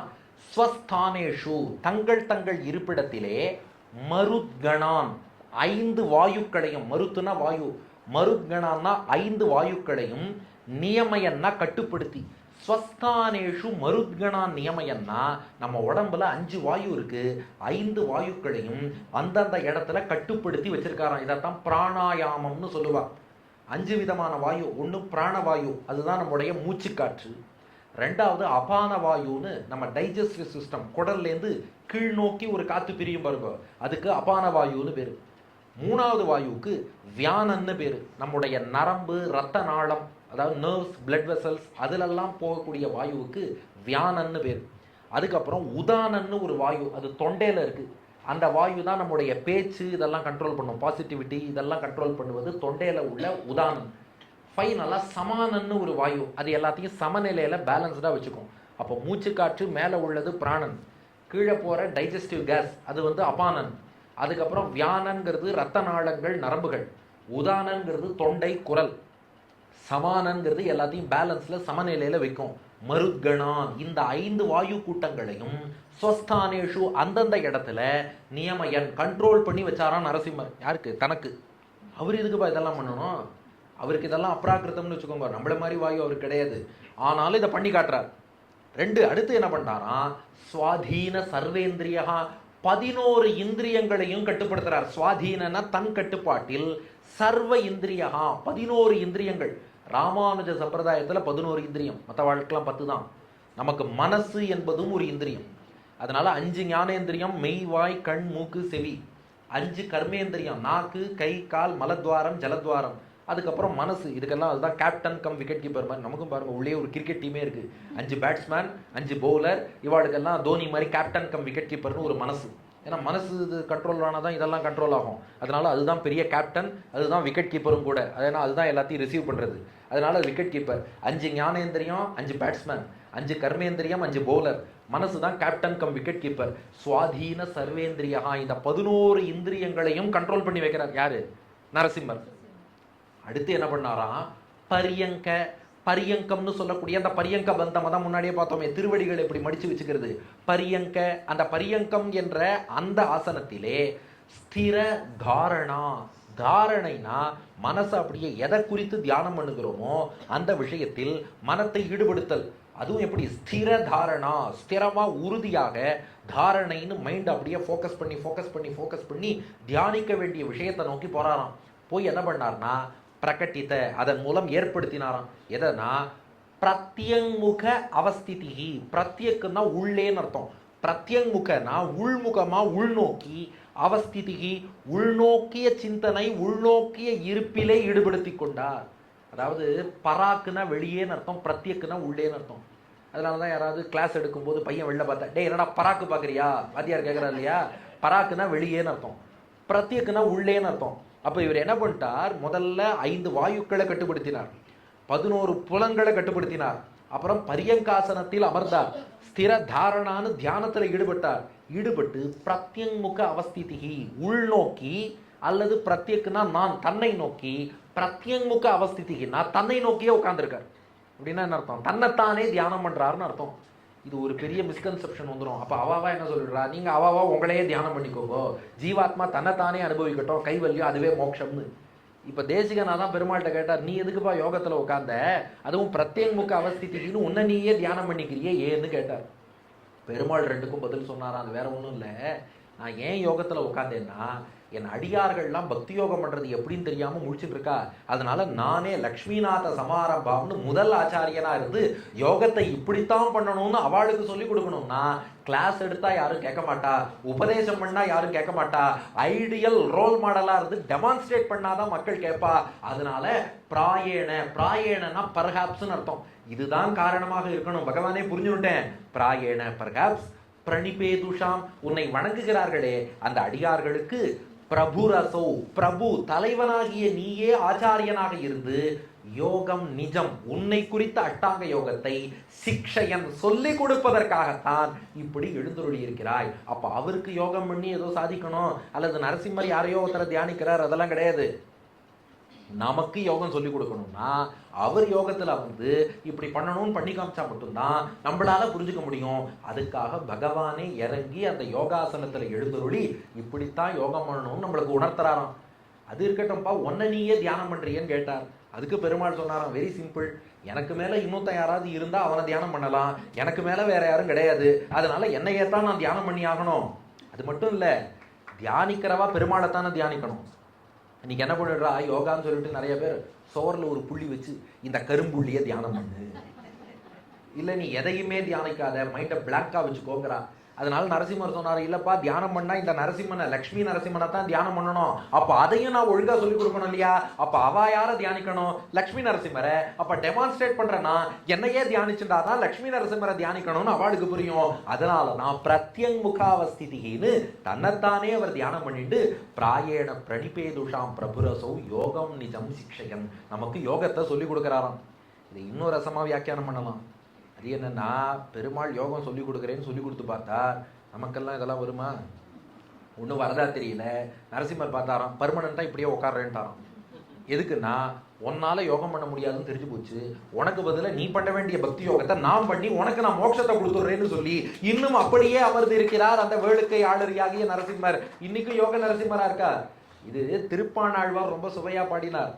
பாரமாய பழவினை பற்றறுத்து என்னை தன் வாரமாக்கி வைத்தான், வைத்ததன்றி என்னுள் புகுந்தான், கோரமாதவம் செய்தனன்கொல் அரியேன், அரங்கத்தம்மான் திரு ஆரமார்பதன்றோ அடியேனை ஆட்கொண்டதேன்னார். திருப்பாணாழ்வார் சாதிக்கிறார், என்னை கூப்பிட்டு பெருமாள் இவ்வளவு அனுகிரகம் பண்ணாரே, கோரமாதவம் செய்தனன்கொல் அப்படின்னா என்ன அர்த்தம்? நான் இதுக்கு ஏதாவது கோரமான பெரிய தபஸ் ஏதாவது பண்ணேனா?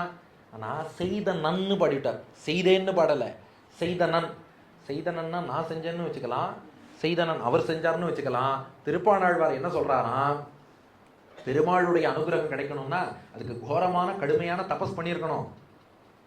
நாம் அப்படியெல்லாம் ஒன்றும் பண்ணலை.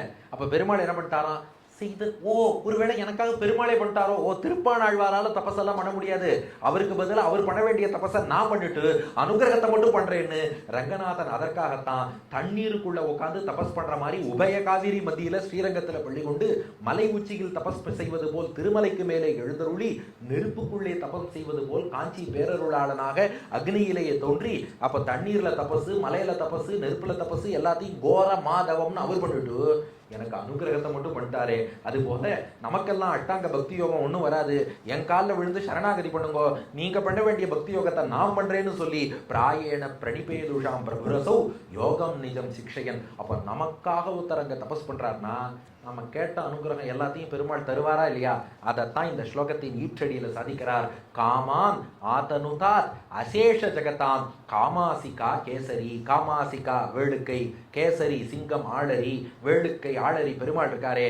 காமான் விருப்பங்களை எல்லாம், ஆதனுதா தந்தருளட்டும், அசேஷ ஜெகத்தாம் ஒட்டுமொத்த உலகில் உள்ள அனைத்து ஜீவராசிகளுக்கும், குறிப்பா யாரெல்லாம் இப்ப மானசீக யாத்திரையாக திருவழுக்கை வந்திருக்காளோ, காமான் ஆதனுதா தவா என்னென்ன விருப்பம் என்னென்ன பிரார்த்தனைகளோடு வந்திருக்காளோ அது அத்தனையும் அந்த பகவான் நிறைவேற்றி அருளட்டும் என்று பிரார்த்திப்பதுதான் 5வது ஸ்லோகம். அப்ப ஸ்வஸ்தானேஷு மருத்கணான் நியமயன்னு 5 வாயுக்களை கட்டுப்படுத்தினார். சுவாதீன சர்வேந்திரியா 11 புலன்களை அடக்கினார். பரியங்காசனத்திலே அமர்ந்தார். ஸ்திரதாரணா பிரகட்டித தாரணைன்னு மனசை உள்முகமா ஈடுபடுத்தினார். பிரத்யங்முகாவஸ்திதி தன்னையே உள்முகமா தன்னைத்தானே தியானித்துக் கொண்டு அவர் எழுந்தருளினார். எதுக்குன்னா, நம்மளாலலாம் தபஸ் பண்ண முடியாது, பக்தி யோகம் பண்ண முடியாது, அஷ்டாங்க யோகம் எதுவுமே நமக்கு வராது, சொல்லிக் கொடுப்போமோ, சரி டீச் பண்ணலான்னு உட்கார்ந்தார். டீச் பண்ணி வரலையா, உனக்கு பதிலாக நான் பண்றேன்னு அவர் பண்றார். அப்படிப்பட்ட பகவான் மொத்த அடியார்களுக்கும் அனைத்து விருப்பங்களையும் காம ஆசிகா விரும்பி எழுந்தருளி இருக்கும் பெருமாள். காமான் விருப்பங்கள் எல்லாவற்றையும், காம 2 தடவை வரும். காமான் ஆத்தனுதாத் அசேஷ ஜெகதாம் காமாசிகா கேசரி. அப்போ விரும்பிய வரங்களை எல்லாம் அந்த பகவான் தந்தருளட்டும் என்று 5வது ஸ்லோகத்திலே பிரார்த்தித்து விட்டார் சுவாமி தேசிகன். இப்போ 6வது ஸ்லோகம். நமக்காக ஒருத்தர் இவ்வளவு தூரம் இந்த யோகத்துல எழுந்தருளி ஒரு பெருமாள் நமக்காக இருக்காருன்னா கொஞ்சம் கை கொடுத்து காப்பாத்துன்னா யார்கிட்ட கேட்கணும்? லக்ஷ்மி நரசிம்ம மமதேகி கராவலம்பம். கராவலம்பம்னா கை கொடுத்து காப்பாத்துவது. கை கொடுத்து காப்பாத்துன்னு யார்கிட்ட கேட்கணும்? அந்த நரசிம்மர்கிட்ட தான். கை கொடுத்து காப்பாத்துன்னு தேசிகன் கேட்க முற்பட்டார். ஆனா அதுக்கு முன்னாடியே நரசிம்மருடைய 4 கைகளும் ஒன்னோட ஒண்ணு போட்டி போட்டு நான் வரட்டுமா, நான் வரட்டுமா, நான் வரட்டுமா, நான் வரட்டுமான்னு நரசிம்மருடைய கைகள் எல்லாம் போட்டி போட்டு அனுகிரகம் பண்ண ஓடி வந்துதான். இது என்ன கருணைன்னு வியக்கிறார். அதுதான் 6வது ஸ்லோகம். செல்போம்.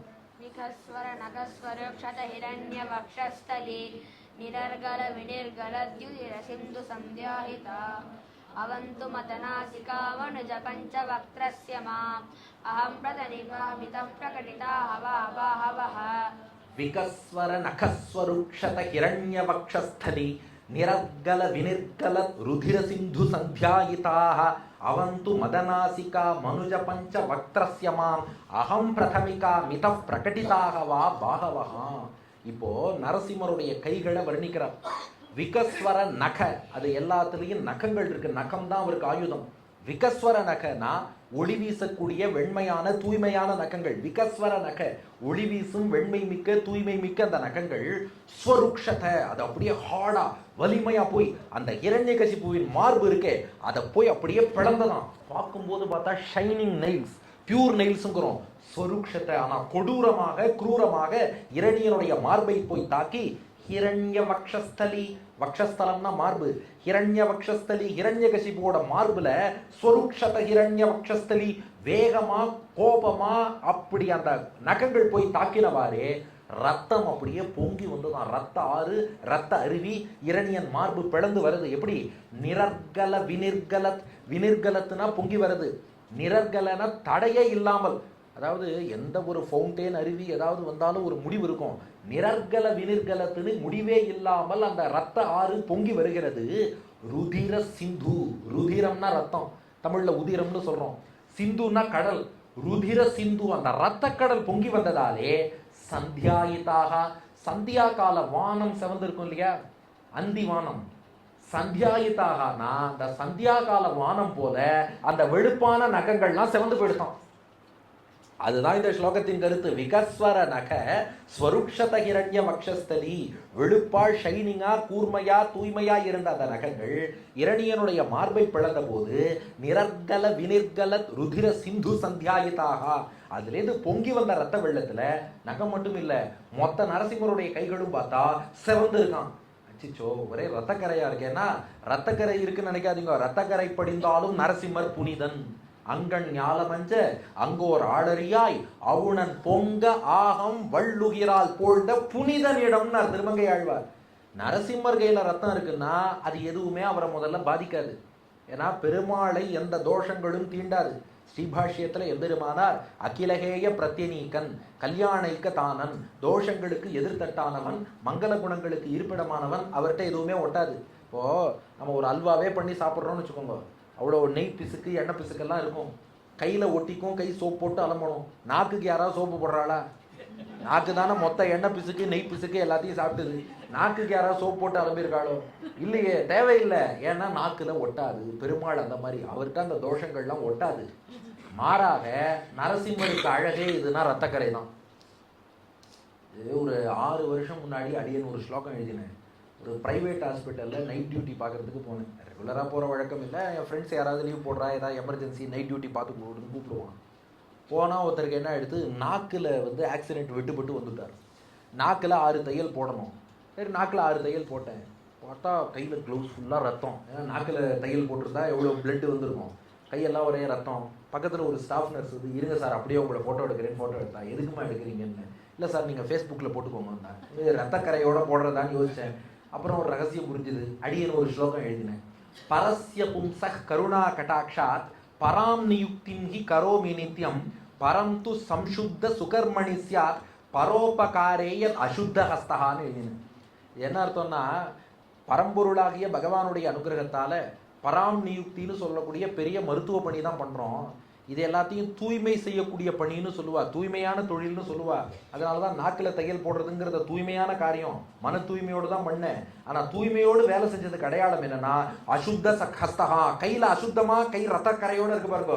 இந்த கையில உள்ள அந்த அழுக்கு தான் நம்ம தூய்மையா வேலை பார்த்தோங்கிறதுக்கு அடையாளம். ஏன்னா டாக்டர் உண்மையா வேலை பார்த்தா, டாக்டர் சுத்தமானவர்ங்கிறதுக்கு என்ன அடையாளம்னா கிளவுஸ் அசுத்தமா இருக்கணும். கிளவுஸ் சுத்தமா இருக்குன்னா டாக்டர் ஒழுங்கா வேலை பார்க்கலன்னு அர்த்தம். கரெக்டா? அப்ப டாக்டருடைய சுத்தத்துக்கு எது அடையாளம்னா கிளவுஸ் அசுத்தமாக இருப்பதுதான் டாக்டரின் சுத்தத்துக்கு அடையாளம். நரசிம்மரின் கருணைக்கு எது அடையாளம்னா கை செவந்து போய் ரத்தக்கரையோடு இருப்பதுதான் நமக்காக நரசிம்மர் எதிரிகளை அழிப்பார்ங்கிறதுக்கு அடையாளம். ருதிர சிந்து சந்தியாயிதாக, சந்தியாகால வானம் போல மாலை வெயில் வண்ணம் போலே அவருடைய கைகள் எல்லாம் சிவந்திருக்கின்றன. அந்த கைகள் என்ன பண்றதாம், அவந்து என்னை காக்கட்டும். யாருடைய கைகள்? மதனாசிகா. மதனாசிக்கான வேளுக்கைன்னு அர்த்தம். மதனா காமம், ஆசை. மதன வேள், ஆசையோடு. ஆசிகா இருக்கை, இருப்பிடம். காமாசிகா தான் மதனாசிகா. மதனாசிகா அந்த விருப்பத்தோடு பகவான் எழுந்தருடைய வேளுக்கைங்கிற க்ஷேத்திரம். அங்கே உள்ள மனுஜ பஞ்சவக்திரஸ்ய மாம், மாம் என்னை அவந்து காக்கட்டும். யாரு? மனுஜ பஞ்சவக்திரஸ்ய. மனுஜ பஞ்சவக்திரம்னா மனுஜன்னா மனிதன், பஞ்சவக்திரம்னா சிங்கம். பஞ்சவக்திரம்னா 5 முகம் கொண்டவன் தானே, அது எப்படி சிங்கம்னா? அதாவது சிங்க பஞ்சம் அப்படின்னா 5ன்னு மட்டும் அர்த்தம் இல்லை, அகலமானன்னு அர்த்தம். பஞ்சானனம், பஞ்சவக்திரம் அப்படின்லாம் சொன்னா பஞ்சமுகம். இந்த வார்த்தைகள்லாம் 5 ஃபேஸத்தான் குறிப்பிடணும்னு தேவையில்லை, 5 ஃபேஸையும் குறிப்பிடும். கேர்ஃபுல்லாக சொல்லணும். அப்புறம் யூடியூப்ல யாராவது பஞ்சமுக ஆஞ்சநேயருக்கு தான் 5 முகம் இருக்கு, அப்புறம் நீ பஞ்சமுகம்னா வேற அர்த்தம் சொல்லுங்க. அப்படி இல்லை, இந்த இடத்துக்கு சொல்றோம். மனுஜ பஞ்சவக்திரஸ்ய மாம். மனுஜன்னா மனுஷன், பஞ்சவக்திரன்னா சிங்கம்னு அர்த்தம். பஞ்ச என்றால் அகலமானன்னு ஒரு அர்த்தம் இருக்கு. என்னோட வேட்டியை பார்த்துட்டு ஸ்ரீமதி ரேவதி சங்கரன் ஒரு முறை கேட்டாங்க, நாங்கள் புடவையில கூட இவ்வளோ அகலமா பார்டர் வச்சுக்கிறது இல்லை, உங்க பார்டர் மட்டும் எல்லாமே அகலம். நான் சொன்னேன் இது பஞ்சகச்சம். பஞ்சகச்சம் என்னோட தான் ஒரிஜினல் பஞ்சகச்சம். இப்போ பஞ்சன்னா அகலமானன்னு அர்த்தம். அப்போ பஞ்சவக்திரன் அப்படின்னா அகலமான முகம் கொண்டவன். சிங்கத்தோட முகம் ரொம்ப அகலமா இருக்கும். அதனால தான் மெடிசின்ல யாருக்காவது முகம் அப்நார்மலாக ரொம்ப வளர்ந்ததுன்னா அதுக்கு லயன் ஃபேஸ் சிண்ட்ரோம்னு பேர். ஃபேஷியல் போன்ஸ் எல்லாம் ரொம்ப பெருசாக வளர்ந்துருக்கும். பஞ்சவக்திரன், லயன் ஃபேஸ் சிண்ட்ரோம். அதனால மனுஜ பஞ்சவக்திரஸ்ய, பஞ்சவக்திரம்னா சிங்கம், மனுஜ பஞ்சவக்திரம்னா நரசிங்கம். அப்போ மதன ஆசிகானா வேளுக்கை காமாசிகா, மனுஜ பஞ்சவக்திரன்னா நரசிம்மர். மதனாசிகா மனுஜ பஞ்சவக்திரன்னா வேளுக்கை ஆளரியாகிய நரசிம்மர். அவன் தூ மாம், அந்த நரசிம்மர் என்ன காக்கட்டும். எதை கொண்டுனா அவர் கைகளை கொண்டு. அந்த கைகள் என்ன பண்றதுன்னா அகம் பிரதமிக்காக, பிரதமிக்கான முன்னாடி, அகம் பிரதமிக்காக நான் முன்னாடி, நான் முன்னாடின்னு சொல்லிட்டு மிதகா ஒன்றோடொன்று பிரகட்டித்த ஆகவாக சண்டை போட்டுக்கிறதான். இது போட்டி போடுறதான். பிரகட்டித்த ஆகவா, ஆகவான்னா பொதுவாக சண்டை போட்டின்னு அர்த்தம். பிரகட்டித்த ஆகவாக நான் போட்டியை ஏற்படுத்தி கொண்டு நீ முன்னாடி காப்பாத்துறியா நான் முன்னாடி காப்பாத்துறேனா என்று பாகவகா, பாகுன்னா கை, பாகவகானா அவருடைய பல திருக்கரங்கள். அந்த கைகள் ஒன்னொன்னும் நீ முந்தி நான் முந்தின்னு போட்டி போட்டுட்டு அடியனை ரட்சிக்க வரதே. அந்த நரசிம்மருடைய கரங்கள் எப்போதும் நம்மை காக்கட்டும். இரத்தக்கரை படிந்த புனித கரங்கள், அந்த வேளுக்கை ஆளறி நரசிம்மருடைய கரங்கள். நாம் முந்தி நாம் முந்தின்னு மிதகா ஒன்றோடொன்று அகம் பிரதமிக்காக நான் முன்னாடி நான் முன்னாடின்னு சொல்லி பிரகட்டித்த ஆகவாகா போட்டி போட்டுட்டே இருக்கே. பிரகட்டித்த ஆகவாகா, ஆகவம்னா சண்டை, பிரகட்டித்த ஆகவாகா போட்டி போட்டுட்டு வரதே. பாகவகா அந்த கைகள் அடியேனை காக்கட்டும்ங்கிறதா. அப்ப அந்த தூய வெண்மை நகங்களாலே இரணியன் மார்பை பிளந்தவாறே ரத்த ஆறு பொங்கி வர, அதனால் கைகள் சிவந்து போயிருக்கு. அந்த கருணையின் அடையாளமான அந்த நரசிம்மரின் கைகள் போட்டி போட்டு அடியேனை காக்கட்டும் என்பதுதான் 6வது ஸ்லோகம்.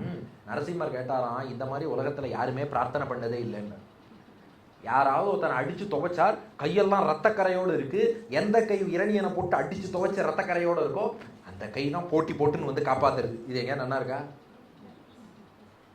அப்படின்னு கேட்டார். சுவாமி தேசிகன் பதில் சொன்னார் 7வது ஸ்லோகத்துல, வெளியில பாக்கிறதுக்கு தான்ப்பா நீ அப்படி சிங்கம் கோபம் சண்டை இதெல்லாம் வெளியில தான், உள்ளுக்குள்ள கருணையனை ஒளிச்சு வச்சிருக்கேன்னு எனக்கு தெரியும்னார். அதான் 7வது ஸ்லோகம் சேவிப்போம்.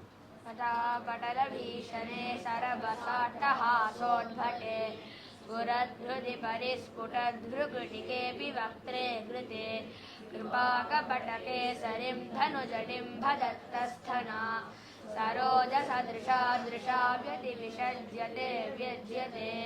सठापटल भीषणे सरभस अट्टहासोद्भटे स्फुरत्कृधि परिस्फुटद् भृकुटिकेऽपि वक्त्रे कृते कृपाकपटकेसरिं धनुजडिम्भदत्तस्थना சரோஜ சதிருஷா திருஷா வியதிபிஷஜ்யதே வியஜ்யதே. சடாபடல பீஷணே, அதாவது சட்டானா பிடரி முடின்னு அர்த்தம். சடாபடல அவருடைய அந்த பிடரி முடி இருக்கே, பீஷணே, அதான் பயங்கரமா இருக்கு. அந்த நரசிம்மருடைய பிடரி முடியை அசைத்து கொண்டு வருவதை பார்த்தாலே ஹிரண்யகசிபுலாம் அங்கேயே நடுங்கி போயிட்டான். அப்படி சட்டாபட்டால பீஷணே, பயமுறுத்தக்கூடிய அச்சுறுத்தக்கூடிய பயங்கரமான பிடரி முடி. சரபச அட்டகாசோத்பட்டே, சரபச வேகமான, அட்டகாச சிரிப்போடு தோன்றினார். திசை திறந்து அண்டம் கீறி சிரித்தது செங்கட்சியம். ஹா ஹா ஹா என்ற சரபச வேகமான விரைவான அட்டகாசோத்பட்டே, அட்டகாச சிரிப்பு சிரித்து கொண்டிருக்கிறார். அப்ப இதெல்லாம் எதை காட்டுறது? கோபத்தை தானே காட்டுறது. சட்டா பட்டல பீஷணே, பிடரி முடி அப்படி அசையறத பார்த்தா பா சிங்கம் ரொம்ப கோபமா இருக்கு. சரபச அட்டகாசோத்பட்டே, ஹா ஹான்னு சிரிக்கிற அந்த சிரிப்பை பார்த்தா கோபம் தான் தெரியுது. அப்படி ஸ்புரத் கிருதி, கிருதினா அந்த கோபத்திலே, ஸ்புரத் கிருதினா ஒளி வீசக்கூடிய கோபம். நல்ல கோபம் தான் வெளியில ஒளி வீசுன்னு தெரியுது. அதுல பரிஸ்புடத் புருகுட்டி கேபி, புருனா புருவம்னு அர்த்தம். பரிஸ்புடத் புருகுட்டினா அந்த புருவத்தை முழுக்க பார்க்கிறோம், நன்னா விரித்து கொண்டு புருவம் நன்றாக வளைந்து விரிந்து, அதுவும் ஸ்பஷ்டமா என்ன நமக்கு காட்டுறதுன்னா புருகுட்டி கேபி, அந்த புருவங்களை அசைக்கக்கூடிய அசைப்பும், வக்திரே கிருதே, வக்திரம்னா முகம், அவருடைய முகமாகட்டும், இது எல்லாமே கோபத்தை தான் வெளிப்படுத்துறது. இந்த சம்ஸ்கிருதத்துல ப்ரூன்னு புருவத்தை சொன்னா அதுதான் ஆங்கிலத்துல ப்ரோன்னு எடுத்து ஐப்ரோ. ஹாய் ப்ரோ இல்லை, அது வேற, அது இப்போ ஒரு ப்ரோ வந்திருக்கு, அது ஹாய் ப்ரோ, இது ஐப்ரோ. அதனால அந்த புருவத்தை வளைப்பதை பார்க்குறோம், அவருடைய திருவாயை பார்க்குறோம், அவருடைய கண்களை பார்க்குறோம், பிடரி முடி அசைவதை பார்க்குறோம், அவருடைய அட்டகாச சிரிப்பை பார்க்குறோம். எல்லாத்தையும் பார்த்தா சட்டாப்பட்டல பீஷணே பிடரி முடி, சரபச அட்டகாசோத்பட்டேங்கிற அட்டகாச சிரிப்பு, ஸ்புரத் கிருதி பொங்கி வரும் கோபத்திலே, பரிஸ்புடத் புருகுட்டி கேபி அந்த வளைந்து இருக்கக்கூடிய அந்த புருவங்கள் ஆகட்டும், வக்திரே கிருதே முகம் இருக்கக்கூடிய நிலையாகட்டும், எல்லாம் கோபம். ஆனால் உள்ள என்ன தெரியுமா? கிருபா கபட்ட கேசரின், கேசரின்னா சிங்கம், கேசரின் ஹலோ சிங்கமே, கிருபா கபட்டன்னர். கபட்டம்னா மறைச்சு வைக்கிறது. சில பேர் சொல்றோம் இல்லையா, அவர் கள்ளங்கபடம் இல்லாதவர் சார் அப்படின்னா என்ன அர்த்தம்? உள்ள எதையும் மறைச்சு வைக்க மாட்டாருன்னு அர்த்தம். ஆனா இந்த நரசிம்மர் மறைச்சு வச்சுட்டாராம். எதை? கிருபா கபட்ட, கிருபானா கருணை, கிருபா கபட்ட, ஏய் எல்லாத்துக்குள்ளேயும் கருணையை தானே மறைச்சு வச்சிருக்கேன்னு. கருணையை எங்க மறைச்சு வச்சார்னா அவர் இரண்யகசிபுகிட்டயே கருணையை தான் காட்டினாராம். இல்லையே, அவ்வளோ கோபமா முன் ஸ்லோகத்துல தானே பார்த்தோம். சும்மா நகத்தை வச்சார், கிழிச்சார், பிளந்தார். அதெல்லாம் மேலோட்டமா பார்க்கும்போது அப்படி தெரிஞ்சுதான், உள்ளுக்குள்ள கருணையாம். அது என்ன கருணைனா, அடியனுடைய பிராச்சாரியன் ஆசுகவி வில்லூர் சுவாமி மாலோல ஸ்தவம்னு அஹோபில நரசிம்மரை பத்தி ஸ்துதி பாடியிருக்கார். அந்த மாலோல ஸ்தவத்துல சாதிக்கிறார், ஹிரண்ய வக்ஷோன ருஷாவியதாரீத் தயாநிதிர் வத்சல ஏஷநாதஹா நகிஷ் சிகித்சாம் புனராததான தோஷான் ததந்தர் வகத்தோ நிரஸ்யன்னு. உங்களுக்கு விஷயமே புரியல. நரசிம்மர் எதுக்கு இரணியனுடைய மார்பு வயிறு எல்லாரையும் கிழிச்சார்னா, நரசிம்மர் தான் உலகத்துல மிகச்சிறந்த சர்ஜனம், ஆபரேஷன் பண்ற டாக்டர், மருத்துவனாய் நின்ற மாமணி வண்ணன் வைத்தியோ நாராயணோ ஹரி. உலகத்துல மிகப்பெரிய பேஷண்ட் யாருன்னா இரண்யகசிபு தான். பேஷன்ஸ் கிடையாது, ஆனா அவன் பெரிய பேஷண்ட். அவன் என்ன ப்ராப்ளம்னா, அவ்வளோ தோஷம் பாபங்கள்னு கேன்சர் கட்டி மாதிரி உள்ள வச்சிருக்கானோ. அவன் வயத்துக்குள்ள நெஞ்சுக்குள்ள பார்த்தா டியூமர் கட்டி கேன்சர் மாதிரி ஒரே பாபங்கள் தோஷங்கள் இருக்கு. அதனால நரசிம்மருங்கிற டாக்டர் என்ன பண்ணாரா, பாரமா கருணையோட அந்த பேஷண்ட்டை தூக்கி மடியில வச்சு, எந்த டாக்டர் பண்ணுவார்? ஆபரேஷன் டேபிள்ல வச்சு வைத்தியம் பண்ற டாக்டர் நீங்க பார்த்திருப்பீர்கள். ஆனா நரசிம்மன்கிற மருத்துவன் அந்த இரணியனை தூக்கி தன் மடியிலேயே வைத்துக் கொண்டு தன்னுடைய நகத்தை என்ன பண்ணாரா, நகை சிகித்சாம் புனராததான. அது கத்தி இல்ல, ஸ்கால்பல். மருத்துவர் பயன்படுத்துற கத்திக்கு ஸ்கால்பல்னு பேரு. அந்த ஸ்கால்பல்ங்கிற தன்னுடைய நகத்தால இரண்யகசிபுவோட அந்த வயத்தையும் மார்பையும் கீறி கீறி, டாக்டர் கீறுவது அவனை கொல்றதுக்காக இல்ல, உள்ளுக்குள்ள கட்டியை எடுத்தாதான் இவனுக்கு வாழ்வு. அது போல இது எல்லாத்தையும் கீறி கீறி கீறி கீறி வெளியில எடுத்ததோட பர்பஸ் என்னன்னா, அந்த தோஷங்கள் எல்லாத்தையும் போக்கி அவனை தூய்மையாக்கி கொடுத்தவர் கிருபா கபட்ட கேசரின் உள்ளுக்குள்ள கருணையை நீ ஒழிச்சு வச்சிருக்க. அதனாலதான் நரசிம்மரை மேலோட்டமா பார்த்துட்டு இவர் ரொம்ப ஹிம்சை பண்றாருப்பா அசுராலெல்லாம், இவர் ஹிம்சன்டாலாம். ஆக்சுவலா அவர் ஹிம்சன் கிடையாது, ஹிம்சைக்கு நேர் எதிராக அனுகிரகம் பண்றார். அதனால வியாசர் சிஷ்யால்கிட்ட சொன்னாராம், அவரை போய் ஹிம்சன்னு சொல்லாதீங்க, ஹிம்சைக்கு எதிரான அனுகிரகம் தான் பண்றார். அதனால ஹிம்சனா ரிவர்ஸ்ல போடுங்க, என்ன வரும்? சிம்மன்னு வந்துருக்கோ, அதனால அவருக்கு சிம்மன்னு பேரு. இவரை போலவே முகம் இருக்கிறதுனால அந்த காட்டு ராஜாவுக்கும் சிம்மம்னு பேர் வந்துருக்கு. அது பேரெல்லாம் இவர் வாங்கிக்கல. இவர் ஹிம்சைக்கு ரிவர்ஸ் பண்றதுனால சிம்மன். ஹிம்சை பண்ற மாதிரி இருக்கும், ஆனா அனுகிரகம் பண்ணுவார். இவரோட முகம் அதுக்கும் இருக்கு, அதனால அது காட்டு ராஜா, அதுக்கும் சிம்மம்னு பேர். அப்போ கிருபாக்கப்பட்ட கேசரி, எவ்வளவு கருணை உள்ள வச்சுட்டு இருக்க. இதை எங்க பாக்குறோம்? அவன் கருணை கடல்ங்கிறதையும் காமிச்சான். தனுஜ டிம்ப, டிம்பன்னா குழந்தை, தனுஜன்னா அசுரன், தனுஜ டிம்ப அந்த அசுர குழந்தை பிரகலாதன் ஒரு குழந்தை இருக்கானே, இந்த இரண்யகசிபுங்கிற அசுரனுடைய குழந்தை பிரகலாதன். தத்தஸ்தனா, ஸ்தனம்னா தாய்ப்பால், தத்தஸ்தனா அவனுக்கு நீ தாய்ப்பால் ஊட்டினியடா. ஒரு அம்மா குழந்தைய உட்கார வச்சு எப்படி தாய்ப்பால் ஊட்டுவாளோ, அனுகிரகம் என்ற தாய்ப்பாலை ஊட்டினாயே. இந்த சிங்கம் என்ன பண்ணுமா, சிங்கக்குட்டிக்கு தாய்ப்பால் ஊட்டிட்டே யானையோடையும் சண்டை போடுமா. அது போல நரசிம்மனாகிய நீ இரண்யகசிபுங்கிற யானையோட சண்டை போட்டுட்டே இந்த பக்கம் பிரகலாதன்கிற குழந்தைக்கு தாய்ப்பால் ஊட்டுவது போல் அனுகிரகம் பண்ணாயே. சரோஜ சதிருஷா திருஷா வெதிபிஷஜ்யதே வியஜ்யதே. அந்த பால் ஊட்டினது மட்டும் இல்ல, அதை எப்படி பண்ணான்னா தன் திருக்கண் கடாட்சம். எந்த கண் கோபத்தோடு இப்ப புருக்குட்டி கேப்பி இந்த புருவத்தை வளைச்சாரு எல்லாம் பார்த்தோமே, அதே கண்கள் பிரகலாதனை கடாட்சிக்கிறது. சரோஜ, சரோஜம்னா தாமரை, சரோஜ சதிருஷா அந்த தாமரை போன்ற, திருஷா பார்வையாலே, சரோஜ சதிருஷா திருஷா தாமரை போன்ற உன்னுடைய திருக்கண் பார்வையாலே ஒரு அழகான தாமரை மெல்ல மலர்வது போல உன் கண்களை நன்றாக மலர்த்தி வியதி பிஷஜ்ய பிரகலாதனுக்கும் வைத்தியம் பார்த்தாயே, அவனுக்கும் அனுகிரகம்ங்கிற ட்ரீட்மெண்ட் அதை ரொம்ப நன்னா கொடுத்தாயே, டானிக் கொடுப்பது போல வைத்தியம் பண்ணாயே. தே வியஜ்யதே, உன்னுடைய கருணை என்பது அங்கே ஸ்பஷ்டமாக தெரிகிறது, வெளிப்படுத்தியும் காட்டித்தாய். அப்ப என்னன்னா பெருமாள் கிருபா கபட்ட கேசரி, மறைச்சு வைக்கணும்னு பார்த்தாராம், ஆனா கருணையை அவரால் மறைக்க முடியாது. பிரகலாதனுக்கு அனுகிரகம் பண்ணும்போது என்ன காமிச்சார்னா பிரகலாதனுக்கு கருணைன்னு காட்டலையா, இந்த கருணையத்தான் கிழிக்கிறது மூலம் ஹிரண்யகசிபுவுக்கும் காட்டினேன் என்பதை வியஜ்யத்தை நீ வெளிப்படுத்தி காட்டிவிட்டாய். அப்போ கிருபா கபட்ட கேசரின் கருணையை கொஞ்ச நேரம் ஒளிச்சு வச்ச பெருமாளே, தனுஜடிம்ப தத்தஸ்தனா அந்த பிரகலாதங்கிற குழந்தைக்கு தாய்ப்பால் ஊட்டுவது போல் அருள் புரிந்தாயே. அந்த தாய்ப்பாலை சரோஜ சதிருஷா திருஷா உன் தாமரை கண்களின் கடாட்சத்தால் ஊட்டினாயே. வியதி விஷஜ்யதே வியஜ்யதே, இந்த வைத்தியத்தின் மூலமாக உன் கருணையின் பெருமை என்னங்கிறது நீ காமிச்சுட்ட.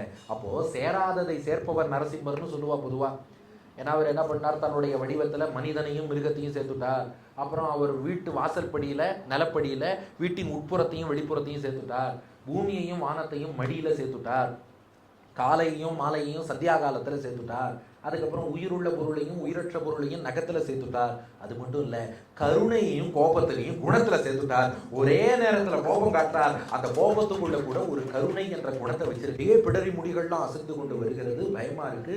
இன்னொரு பக்கம் பார்த்தா அட்டகாச சிரிப்பு சிரிக்கிறாய், இன்னொரு பக்கம் அப்படியே கோபம் பொங்கி வருகிறது, உன்னுடைய புருவங்கள் எல்லாம் வளைகிறது, முகத்தை பார்த்தா கோபமா தெரியுது. ஆனா உள்ளுக்குள்ள கருணையை ஒழித்து வைத்த பகவானே, அப்படிப்பட்ட கிருபா கபட்ட கேசரின் பிரகலாதனுக்கு நீ உன் கண் கட்டாட்சத்தால் ஊட்டின தாய்ப்பாலை கொண்டு உன் கருணை என்ன என்பதை உலகத்துக்கு காட்டிவிட்டாய் என்பது 7வது ஸ்லோகத்தின் சாரம். இனி அடுத்து 8வது ஸ்லோகத்துல சுவாமி தேசிகன் பார்த்தார், இப்ப இவ்வளவு கருணையோடு ஒருத்தர் இருக்காருன்னா யார்கிட்ட சரணாகதி பண்ணணும், அவர்கிட்ட தான் பண்ணணும். அதனால நிறைவு ஸ்லோகம் 8வது ஸ்லோகம், மணி 7:07, நிறைவு ஸ்லோகம் 8வது ஸ்லோகம்.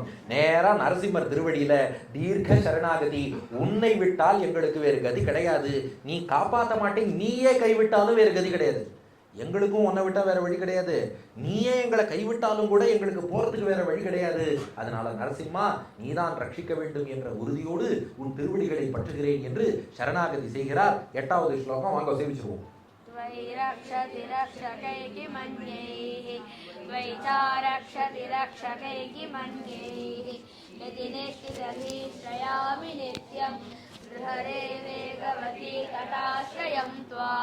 त्वयि रक्षति रक्षकैः किम् अन्यैः, त्वयि चा रक्षति रक्षकैः किम् अन्यैः, इति निश्चितधीः श्रयामि नित्यं நிருகரே வேகவதி தடாஸ்ரயம் துவாம். இப்ப நரசிம்மரை பார்த்து சொல்றார், துவயி நீ, ரக்ஷதி காப்பது என்று முடிவெடுக்கும் பட்சத்தில், ரக்ஷகைஹி கிம் அன்யைஹி, அன்யைஹி மற்ற, ரக்ஷகைஹி காப்பாளர்னு சொல்லிக்கிறாளே அவளும் உண்மையான காப்பாளர் இல்ல. அன்யைஹி ரக்ஷகைஹி காப்பாத்தரேங்கிற பேர்ல சில பேர் இருக்காளே, கிம் அவளால என்ன ஆக போறது?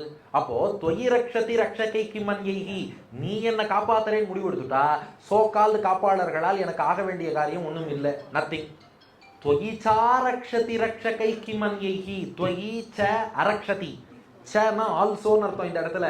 தொயி நீ, அரக்ஷதி காப்பாற்ற மாட்டேன் என்று முடிவெடுத்தாலும், ச அப்போதும் கூட, ரக்ஷகைஹி கிம் அன்யைஹி, இந்த சும்மா ஏதோ காப்பாற்றுறவன்னு சில பேர் சொல்லிட்டு இருக்காளே அவளால எனக்கு ஆக வேண்டியது ஒண்ணும் இல்லை. அப்போ தொயி ரக்ஷதி ரக்ஷகை கிம் அன்யைஹி, நான் நரசிம்மா நீ என்னை காப்பாத்துறேன்னு முடிவெடுத்தாலும் நான் இன்னொருத்தங்காலில் போய் விழமாட்டேன். துவயி சாரக்ஷதி ரக்ஷகை கிம்மன்யைனா, நரசிம்மா நீ என்னை காப்பாற்ற மாட்டேன்னு முடிவெடுத்தாலும் நான் இன்னொருத்தர் காலில் போய் விழ மாட்டேன்ட்டார். நரசிம்மர் பார்த்தார், இந்த முதல் ஸ்டேட்மெண்ட் எனக்கு புரிஞ்சுடுது. ஏன்னா நரசிம்மரே காப்பாத்துறேன்னு முடிவெடுத்துட்டார், இன்னொருத்தர் காலில் விழ வேண்டாம், முடிஞ்சு போச்சு. ஆனால் நீ என்னை காப்பாற்ற மாட்டேன்னு சொன்னாலும் இன்னொருத்தர் காலில் அது கொஞ்சம் புரியலையேன்னு கேட்டார். சுவாமி தேசிகன் பதில் சொன்னாரா, நரசிம்மா மீண்டும் சொல்கிறேன், நன்னா கேட்டுக்கோ, ஏ வேடுக்கை ஆளறியே, துவயி ரக்ஷதி ரக்ஷகை கிம்மன்யைஹி, நீ காப்பாத்துறேன்னு முடிவு பண்ணிட்டா இன்னொருத்தனால எனக்கு ஆக வேண்டியது ஒன்றும் இல்லை. ஏன்னா நரசிம்மரே காப்பாத்துறேன்னு சொன்னதுக்கப்புறம் நான் எதுக்கு இன்னொருத்தங்காலில் விழணும்? அதுதான் புரிஞ்சு கொடுத்தேன்னார். இரு மொத்தமாக கேளு. துவயீச்ச அரக்ஷதி ரக்ஷகை கிம்மன்யைஹி, நீ காப்பாற்ற மாட்டேன்னு சொன்னாலும் இன்னொருத்தட்ட போக மாட்டேன். ஏன்னா நரசிம்மரே காப்பாத்தலைன்னா வேற யாராலப்பா உலகத்துல காப்பாற்ற முடியும்? அப்ப நரசிம்மரே காப்பாத்துறாருன்னா இன்னொருத்தன் காப்பாற்ற வேண்டிய தேவையில்லை. நரசிம்மரே காப்பாற்ற மாட்டேன்னு சொல்லிட்டா இன்னொருத்தன் காலில் விழுந்து பிரயோஜனம் இல்லை, யாராலையும் காப்பாற்ற முடியாது. அப்போ காப்பாற்றுவதுன்னு முடிவெடுத்தாலும் நீனா காப்பாற்ற மாட்டேன்னு சொல்லிட்டாலும் கூட இன்னொருத்தட்ட போய் என்ன யூஸ்? நரசிம்மரே காப்பாற்றலைன்னா வேற யாரால காப்பாற்ற முடியும்? திரும்ப உன் திருவடியில தான்ப்பா விழுவேன். இந்த உறுதிங்கிறது சரணாகதனுக்கு இருக்கணுமா? ராமானுஜர் சொல்கிறார், பிரபன்னன் கரைந்தானாகில் நாஸ்திகனாம் இத்தனைட்டார். பெருமாள்கிட்ட ஒருத்தன் சரணாகதி பண்ணதுக்கு அப்புறமும் கூட இருந்தாலும் கொஞ்சம் டவுட்டா இருக்கு, இருந்தாலும் நாளைக்கு ஆஃபீஸில் ஒரு மீட்டிங் என்ன ஆகுமோன்னு டவுட்டாக இருக்குது, மோட்சம் கிடைக்குமோ இப்படியெல்லாம் சொன்னால் ராமானுஜர் சொல்கிறார், பெட்டர் அவன் கடவுள் இல்லை கட்சியில் போய் சேர்ந்துக்கட்டும். பிரபன்னன் கரைந்தானாகில் நாஸ்திகனாம் இத்தனைன்ட்டார். ஏன்னா பகவான்கிட்ட சரணாகதி பண்ணிட்டா அவன் காப்பாற்றுவாங்கிற உறுதி நம்பிக்கை நமக்கு கட்டாயம் இருக்க வேண்டும். அதனால் நீ காப்பாற்றினாலும் சரி காப்பாற்றாட்டாலும் சரி, நம்மாழ்வார் பாடிய பாசுரம் அது. என்னை கூப்பிட்டு உபன்யாசம் பண்ண சொன்னதுக்கு பொருத்தம் இருக்குது. ஏன்னா எங்கள் ஊரில் தான் நம்மாழ்வார் இந்த பாசுரம் பாடினார். களைவாய் துன்பம் களையாதொழிவாய் களைகண் மற்றிலேன் வளைவாய் நேமி படையாய் குடந்தை கிடந்த மாமாயா தளரா உடலம் எனதாவி சரிந்து போகும்போது இளையாதுனதால் ஒருங்க பிடித்து போத இசை நீயே. அதனால களைவாய் துன்பம், நீ கஷ்டத்தை போக்கினாலும் சரி, களையாதொழிவாய் போக்க மாட்டேனாலும் சரி, களைகண் மற்றிலேன், எனக்கு கதின்னு வேற யாரும் கிடையாது.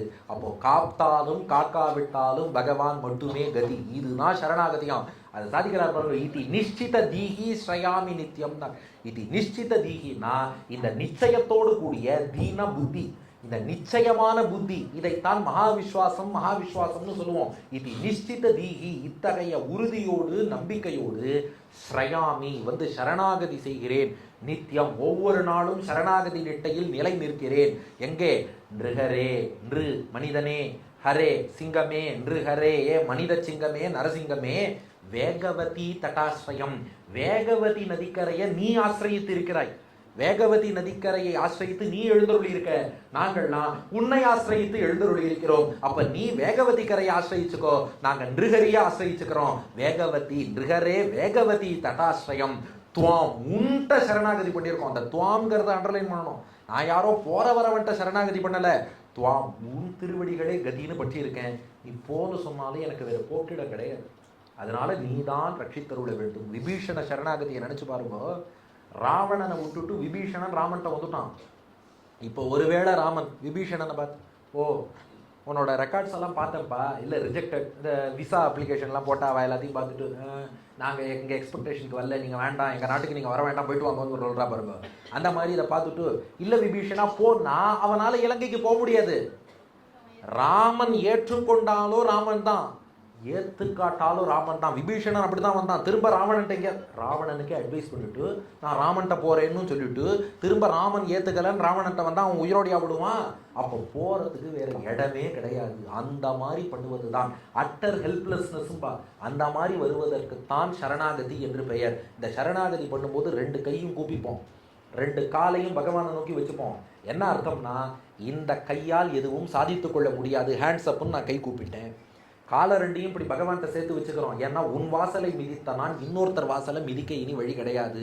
அப்போ இந்த கால்கள் இன்னொருத்தர் வாசலை மிதிக்காது, இந்த கைகளால் வேற எதுவும் சாதிக்க முடியாது.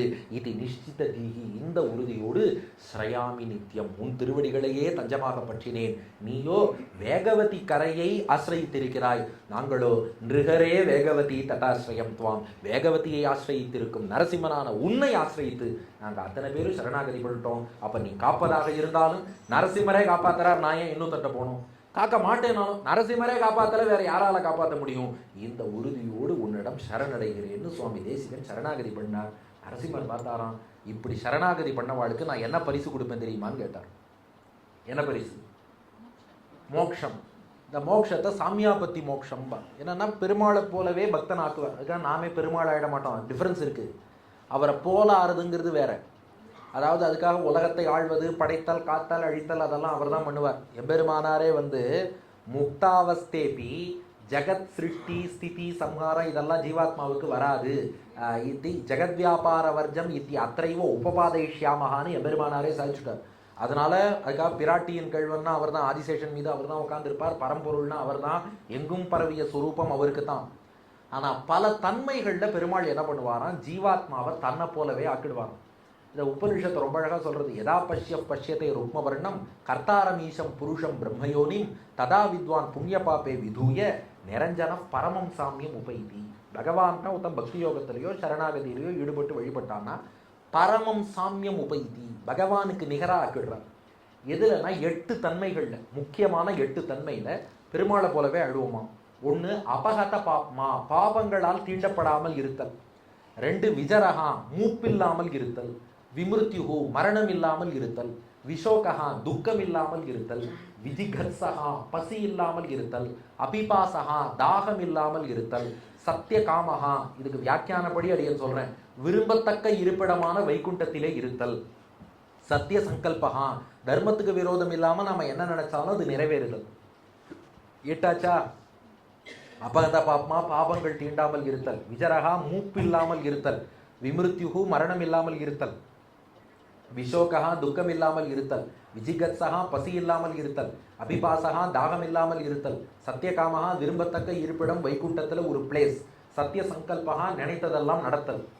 8 தன்மைகள்ல நம்மை பெருமாளை போலவே ஆக்குவாராம். அதனால தேசிகனை பார்த்து நரசிம்மர் சொன்னாராம், 8 தன்மை சரணாகதி பண்ணா என்ன போலவே கொடுத்துருவேன் இல்லையா, உனக்கும் 8 தன்மை என்ன போலவே கொடுத்துட்டேன்னாரு. என்ன கொடுத்தேன்னு கேட்டார் தேசிகன். இந்த 8 ஸ்லோகத்தையும் மீண்டும் சேவிச்சு பாரு, 8 ஸ்லோகத்தின் தன்மைகளும் உனக்கும் பொருந்தும்படி பண்ணிட்டேன். அப்படியே ஒரு நிமிஷம் பேக் டு ஸ்டார்ட். முதல் ஸ்லோகம் என்ன? ஸ்ருதீனாம் உத்தரம் பாகம் வேகவத்யாஷ தட்சிணம் காமாத் அதிவசஞ்சீயாத் கஷ்டித் அத்புத கேசரி. அப்படியே தேசிகனுக்கு பொருந்தும். ஸ்ருதீனாம் உத்தர பாகம், வேதத்தின் உத்தர பாகம் எதுனா வேதாந்தம்.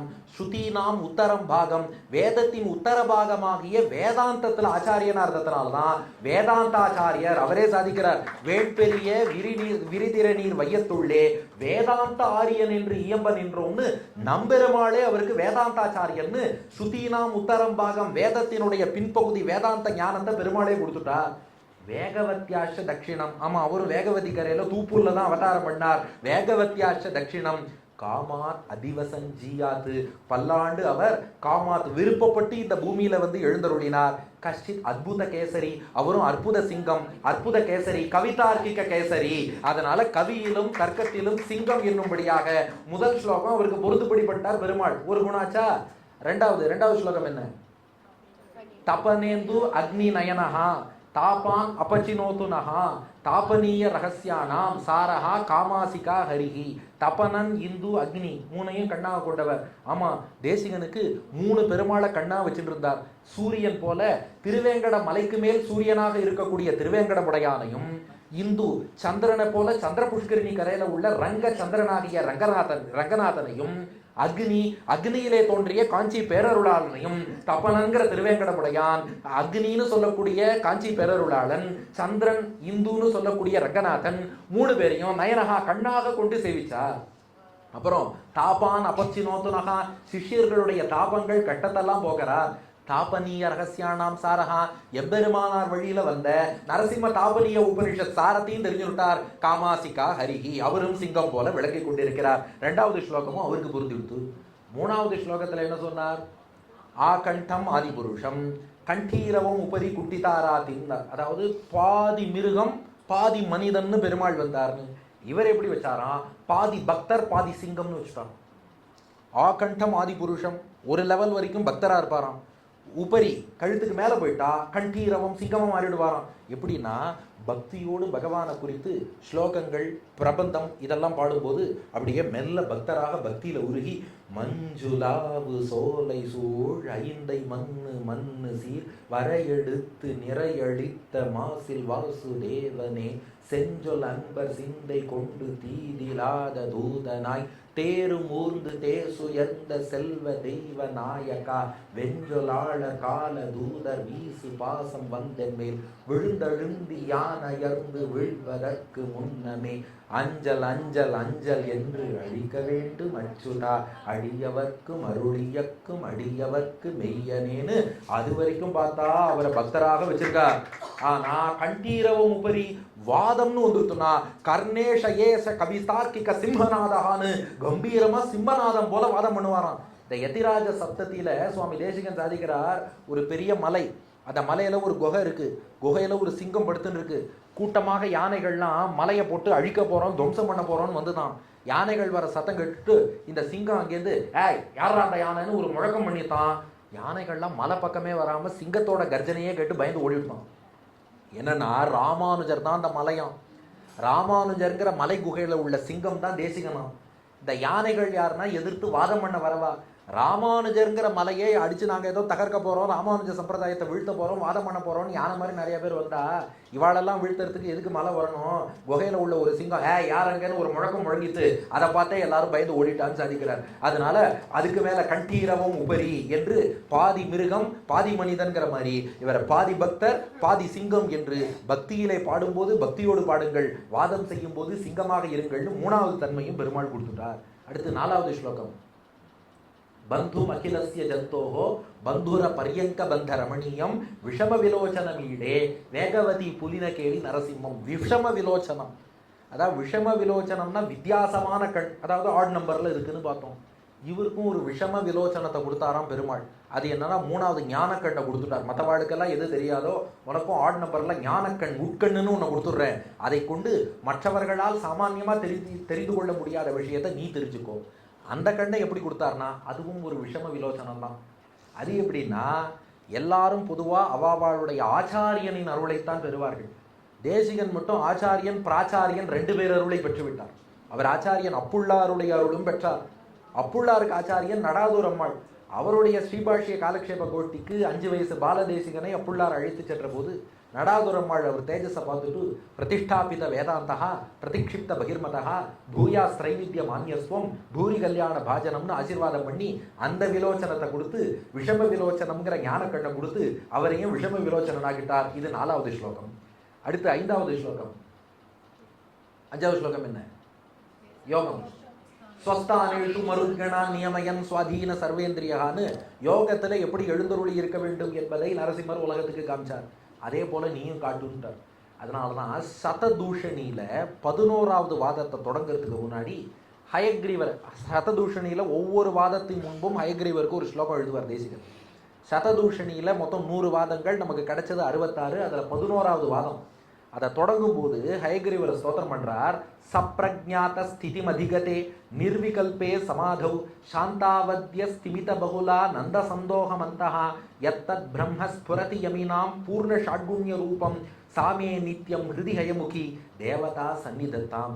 நிறைய பேர் இந்த யோகத்துல என்ன பண்ணிடுறா, நிர்விகல்ப சமாதின்னு ஒரு ஸ்டேஜ் சொல்லி அதுல போனா ஒண்ணுமே இல்லை, நிர்குண பிரம்மம், குணமே கிடையாதுன்னு சொல்றா.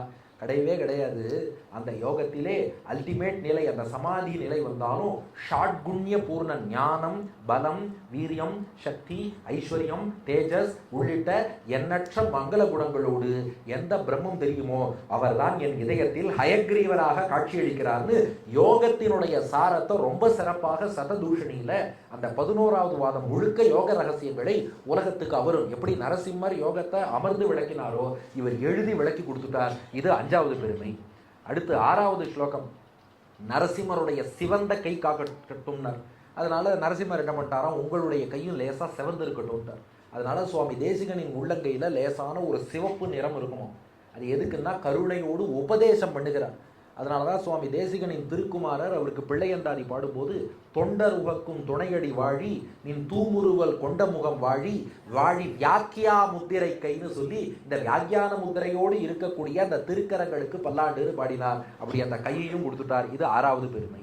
அதுக்கப்புறம் 7வது பெருமை. 7வது என்ன? ஒரு பக்கம் நரசிம்மர் கோபத்தோடு வந்தார், இன்னொரு பக்கம் கருணையும் உள்ள வச்சுட்டு இருக்கார். சேராதெல்லாம் சேர்ப்பவர். அதனால நீங்களும் கவிதை தர்க்கம் 2ஐயும் சேர்த்துருங்கொண்டார். நரசிம்மர் கோபத்தையும் கருணையும் சேர்த்தார். தேசிகன் கவிதையும் தர்க்கத்தையும் சேர்த்துட்டார். அது அவ்வளோ ஈஸியாக எல்லாருக்கும் வராது. ஏன்னா கவிதைங்கிறது இமேஜினேட்டிவாக பாடுறது.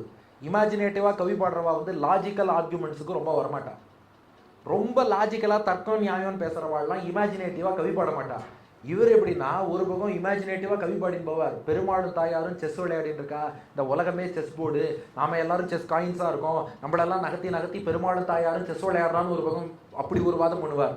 இன்னொரு பக்கம் நம்ம சரீராத்ம பாவம் என்பதை விளக்கும் போது இந்த ஜெகத்தெல்லாம் பெருமாளுக்கு சரீரமாக இருக்கிறது, எம்பெருமானாருடைய கொள்கை, இந்த கொள்கையை அறிந்து கொண்டால் எப்பேற்பட்ட வேத வாக்கியத்தையும் விளக்கி அர்த்தம் சொல்லலாம், வாதத்துல வெல்லலாம்னு சொல்லி லாஜிக்கல் பாயிண்ட்ஸும் பேசுவார். அப்ப ரெண்டையும் சேராத கவிதை தர்க்கம் ரெண்டையும் சேர்த்து காமிச்சுட்டார். இதை 7வது பெருமையா கொடுத்தார். 8வது பெருமை, 8வது ஸ்லோகம் என்ன அப்படின்னு சிஷ்யாலாம் உங்ககிட்ட சரணாகதி பண்ணுவா. ஆச்சாரிய சரணாகதி பண்ணும் போதும் ஆச்சாரியனே கதின்னு பண்ணிடுவான்னு சொல்லி தனக்குள்ள அந்த 8 குணங்களை தன்னை வணங்குவோர் அத்தனை பேருக்கும் கொடுப்பேங்கிறத பிரத்யட்சமா இந்த 8 ஸ்லோகங்களிலே நரசிம்மர் காட்டி கொடுத்தார். இப்போ இந்த அனுகிரகத்தை பெற்றுட்டு நாமெல்லாம் இப்போ மீண்டும் அடையாருக்கு திரும்பி வர தயாராயிட்டோம். இப்போ தேசிகன் பலஸ்ருதி சொல்றார். இந்த 8 ஸ்லோகம் அனுபவிச்சோம் இல்லையா, அனுபவிச்ச வாழ்க்கெல்லாம் என்ன பலன் சொல்லிடுவோம்.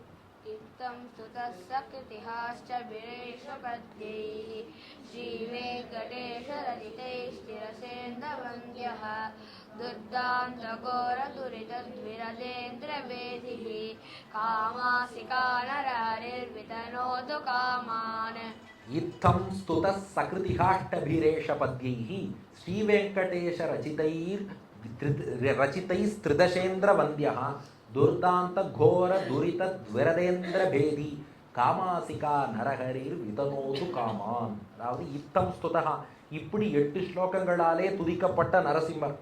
சக்ருத்து ஒரே ஒரு முறை நாம சேவிச்சிருக்கோம், ஒரே ஒரு முறை தான் எல்லா ஸ்லோகத்தின் அர்த்தம் பார்த்தோம். இக அஷ்டபீரேஷ பத்யைஹி, இந்த ஸ்துதியில அஷ்டபிகி 8, பத்யைஹி பத்யம் அப்படின்னா போயட்ரின்னு அர்த்தம், கத்தியம்னா ப்ரோஸ், கத்தியத்ரயம்னு எம்பெருமானார் அருளினார்னு பார்க்குறோம், அது ப்ரோஸ், இது போயட்ரி. அப்போ இவ்வாறு துதிக்கப்பட்டான் பகவான். 8 ஸ்லோகங்களாலே இங்கே துதிக்கப்பட்டான்.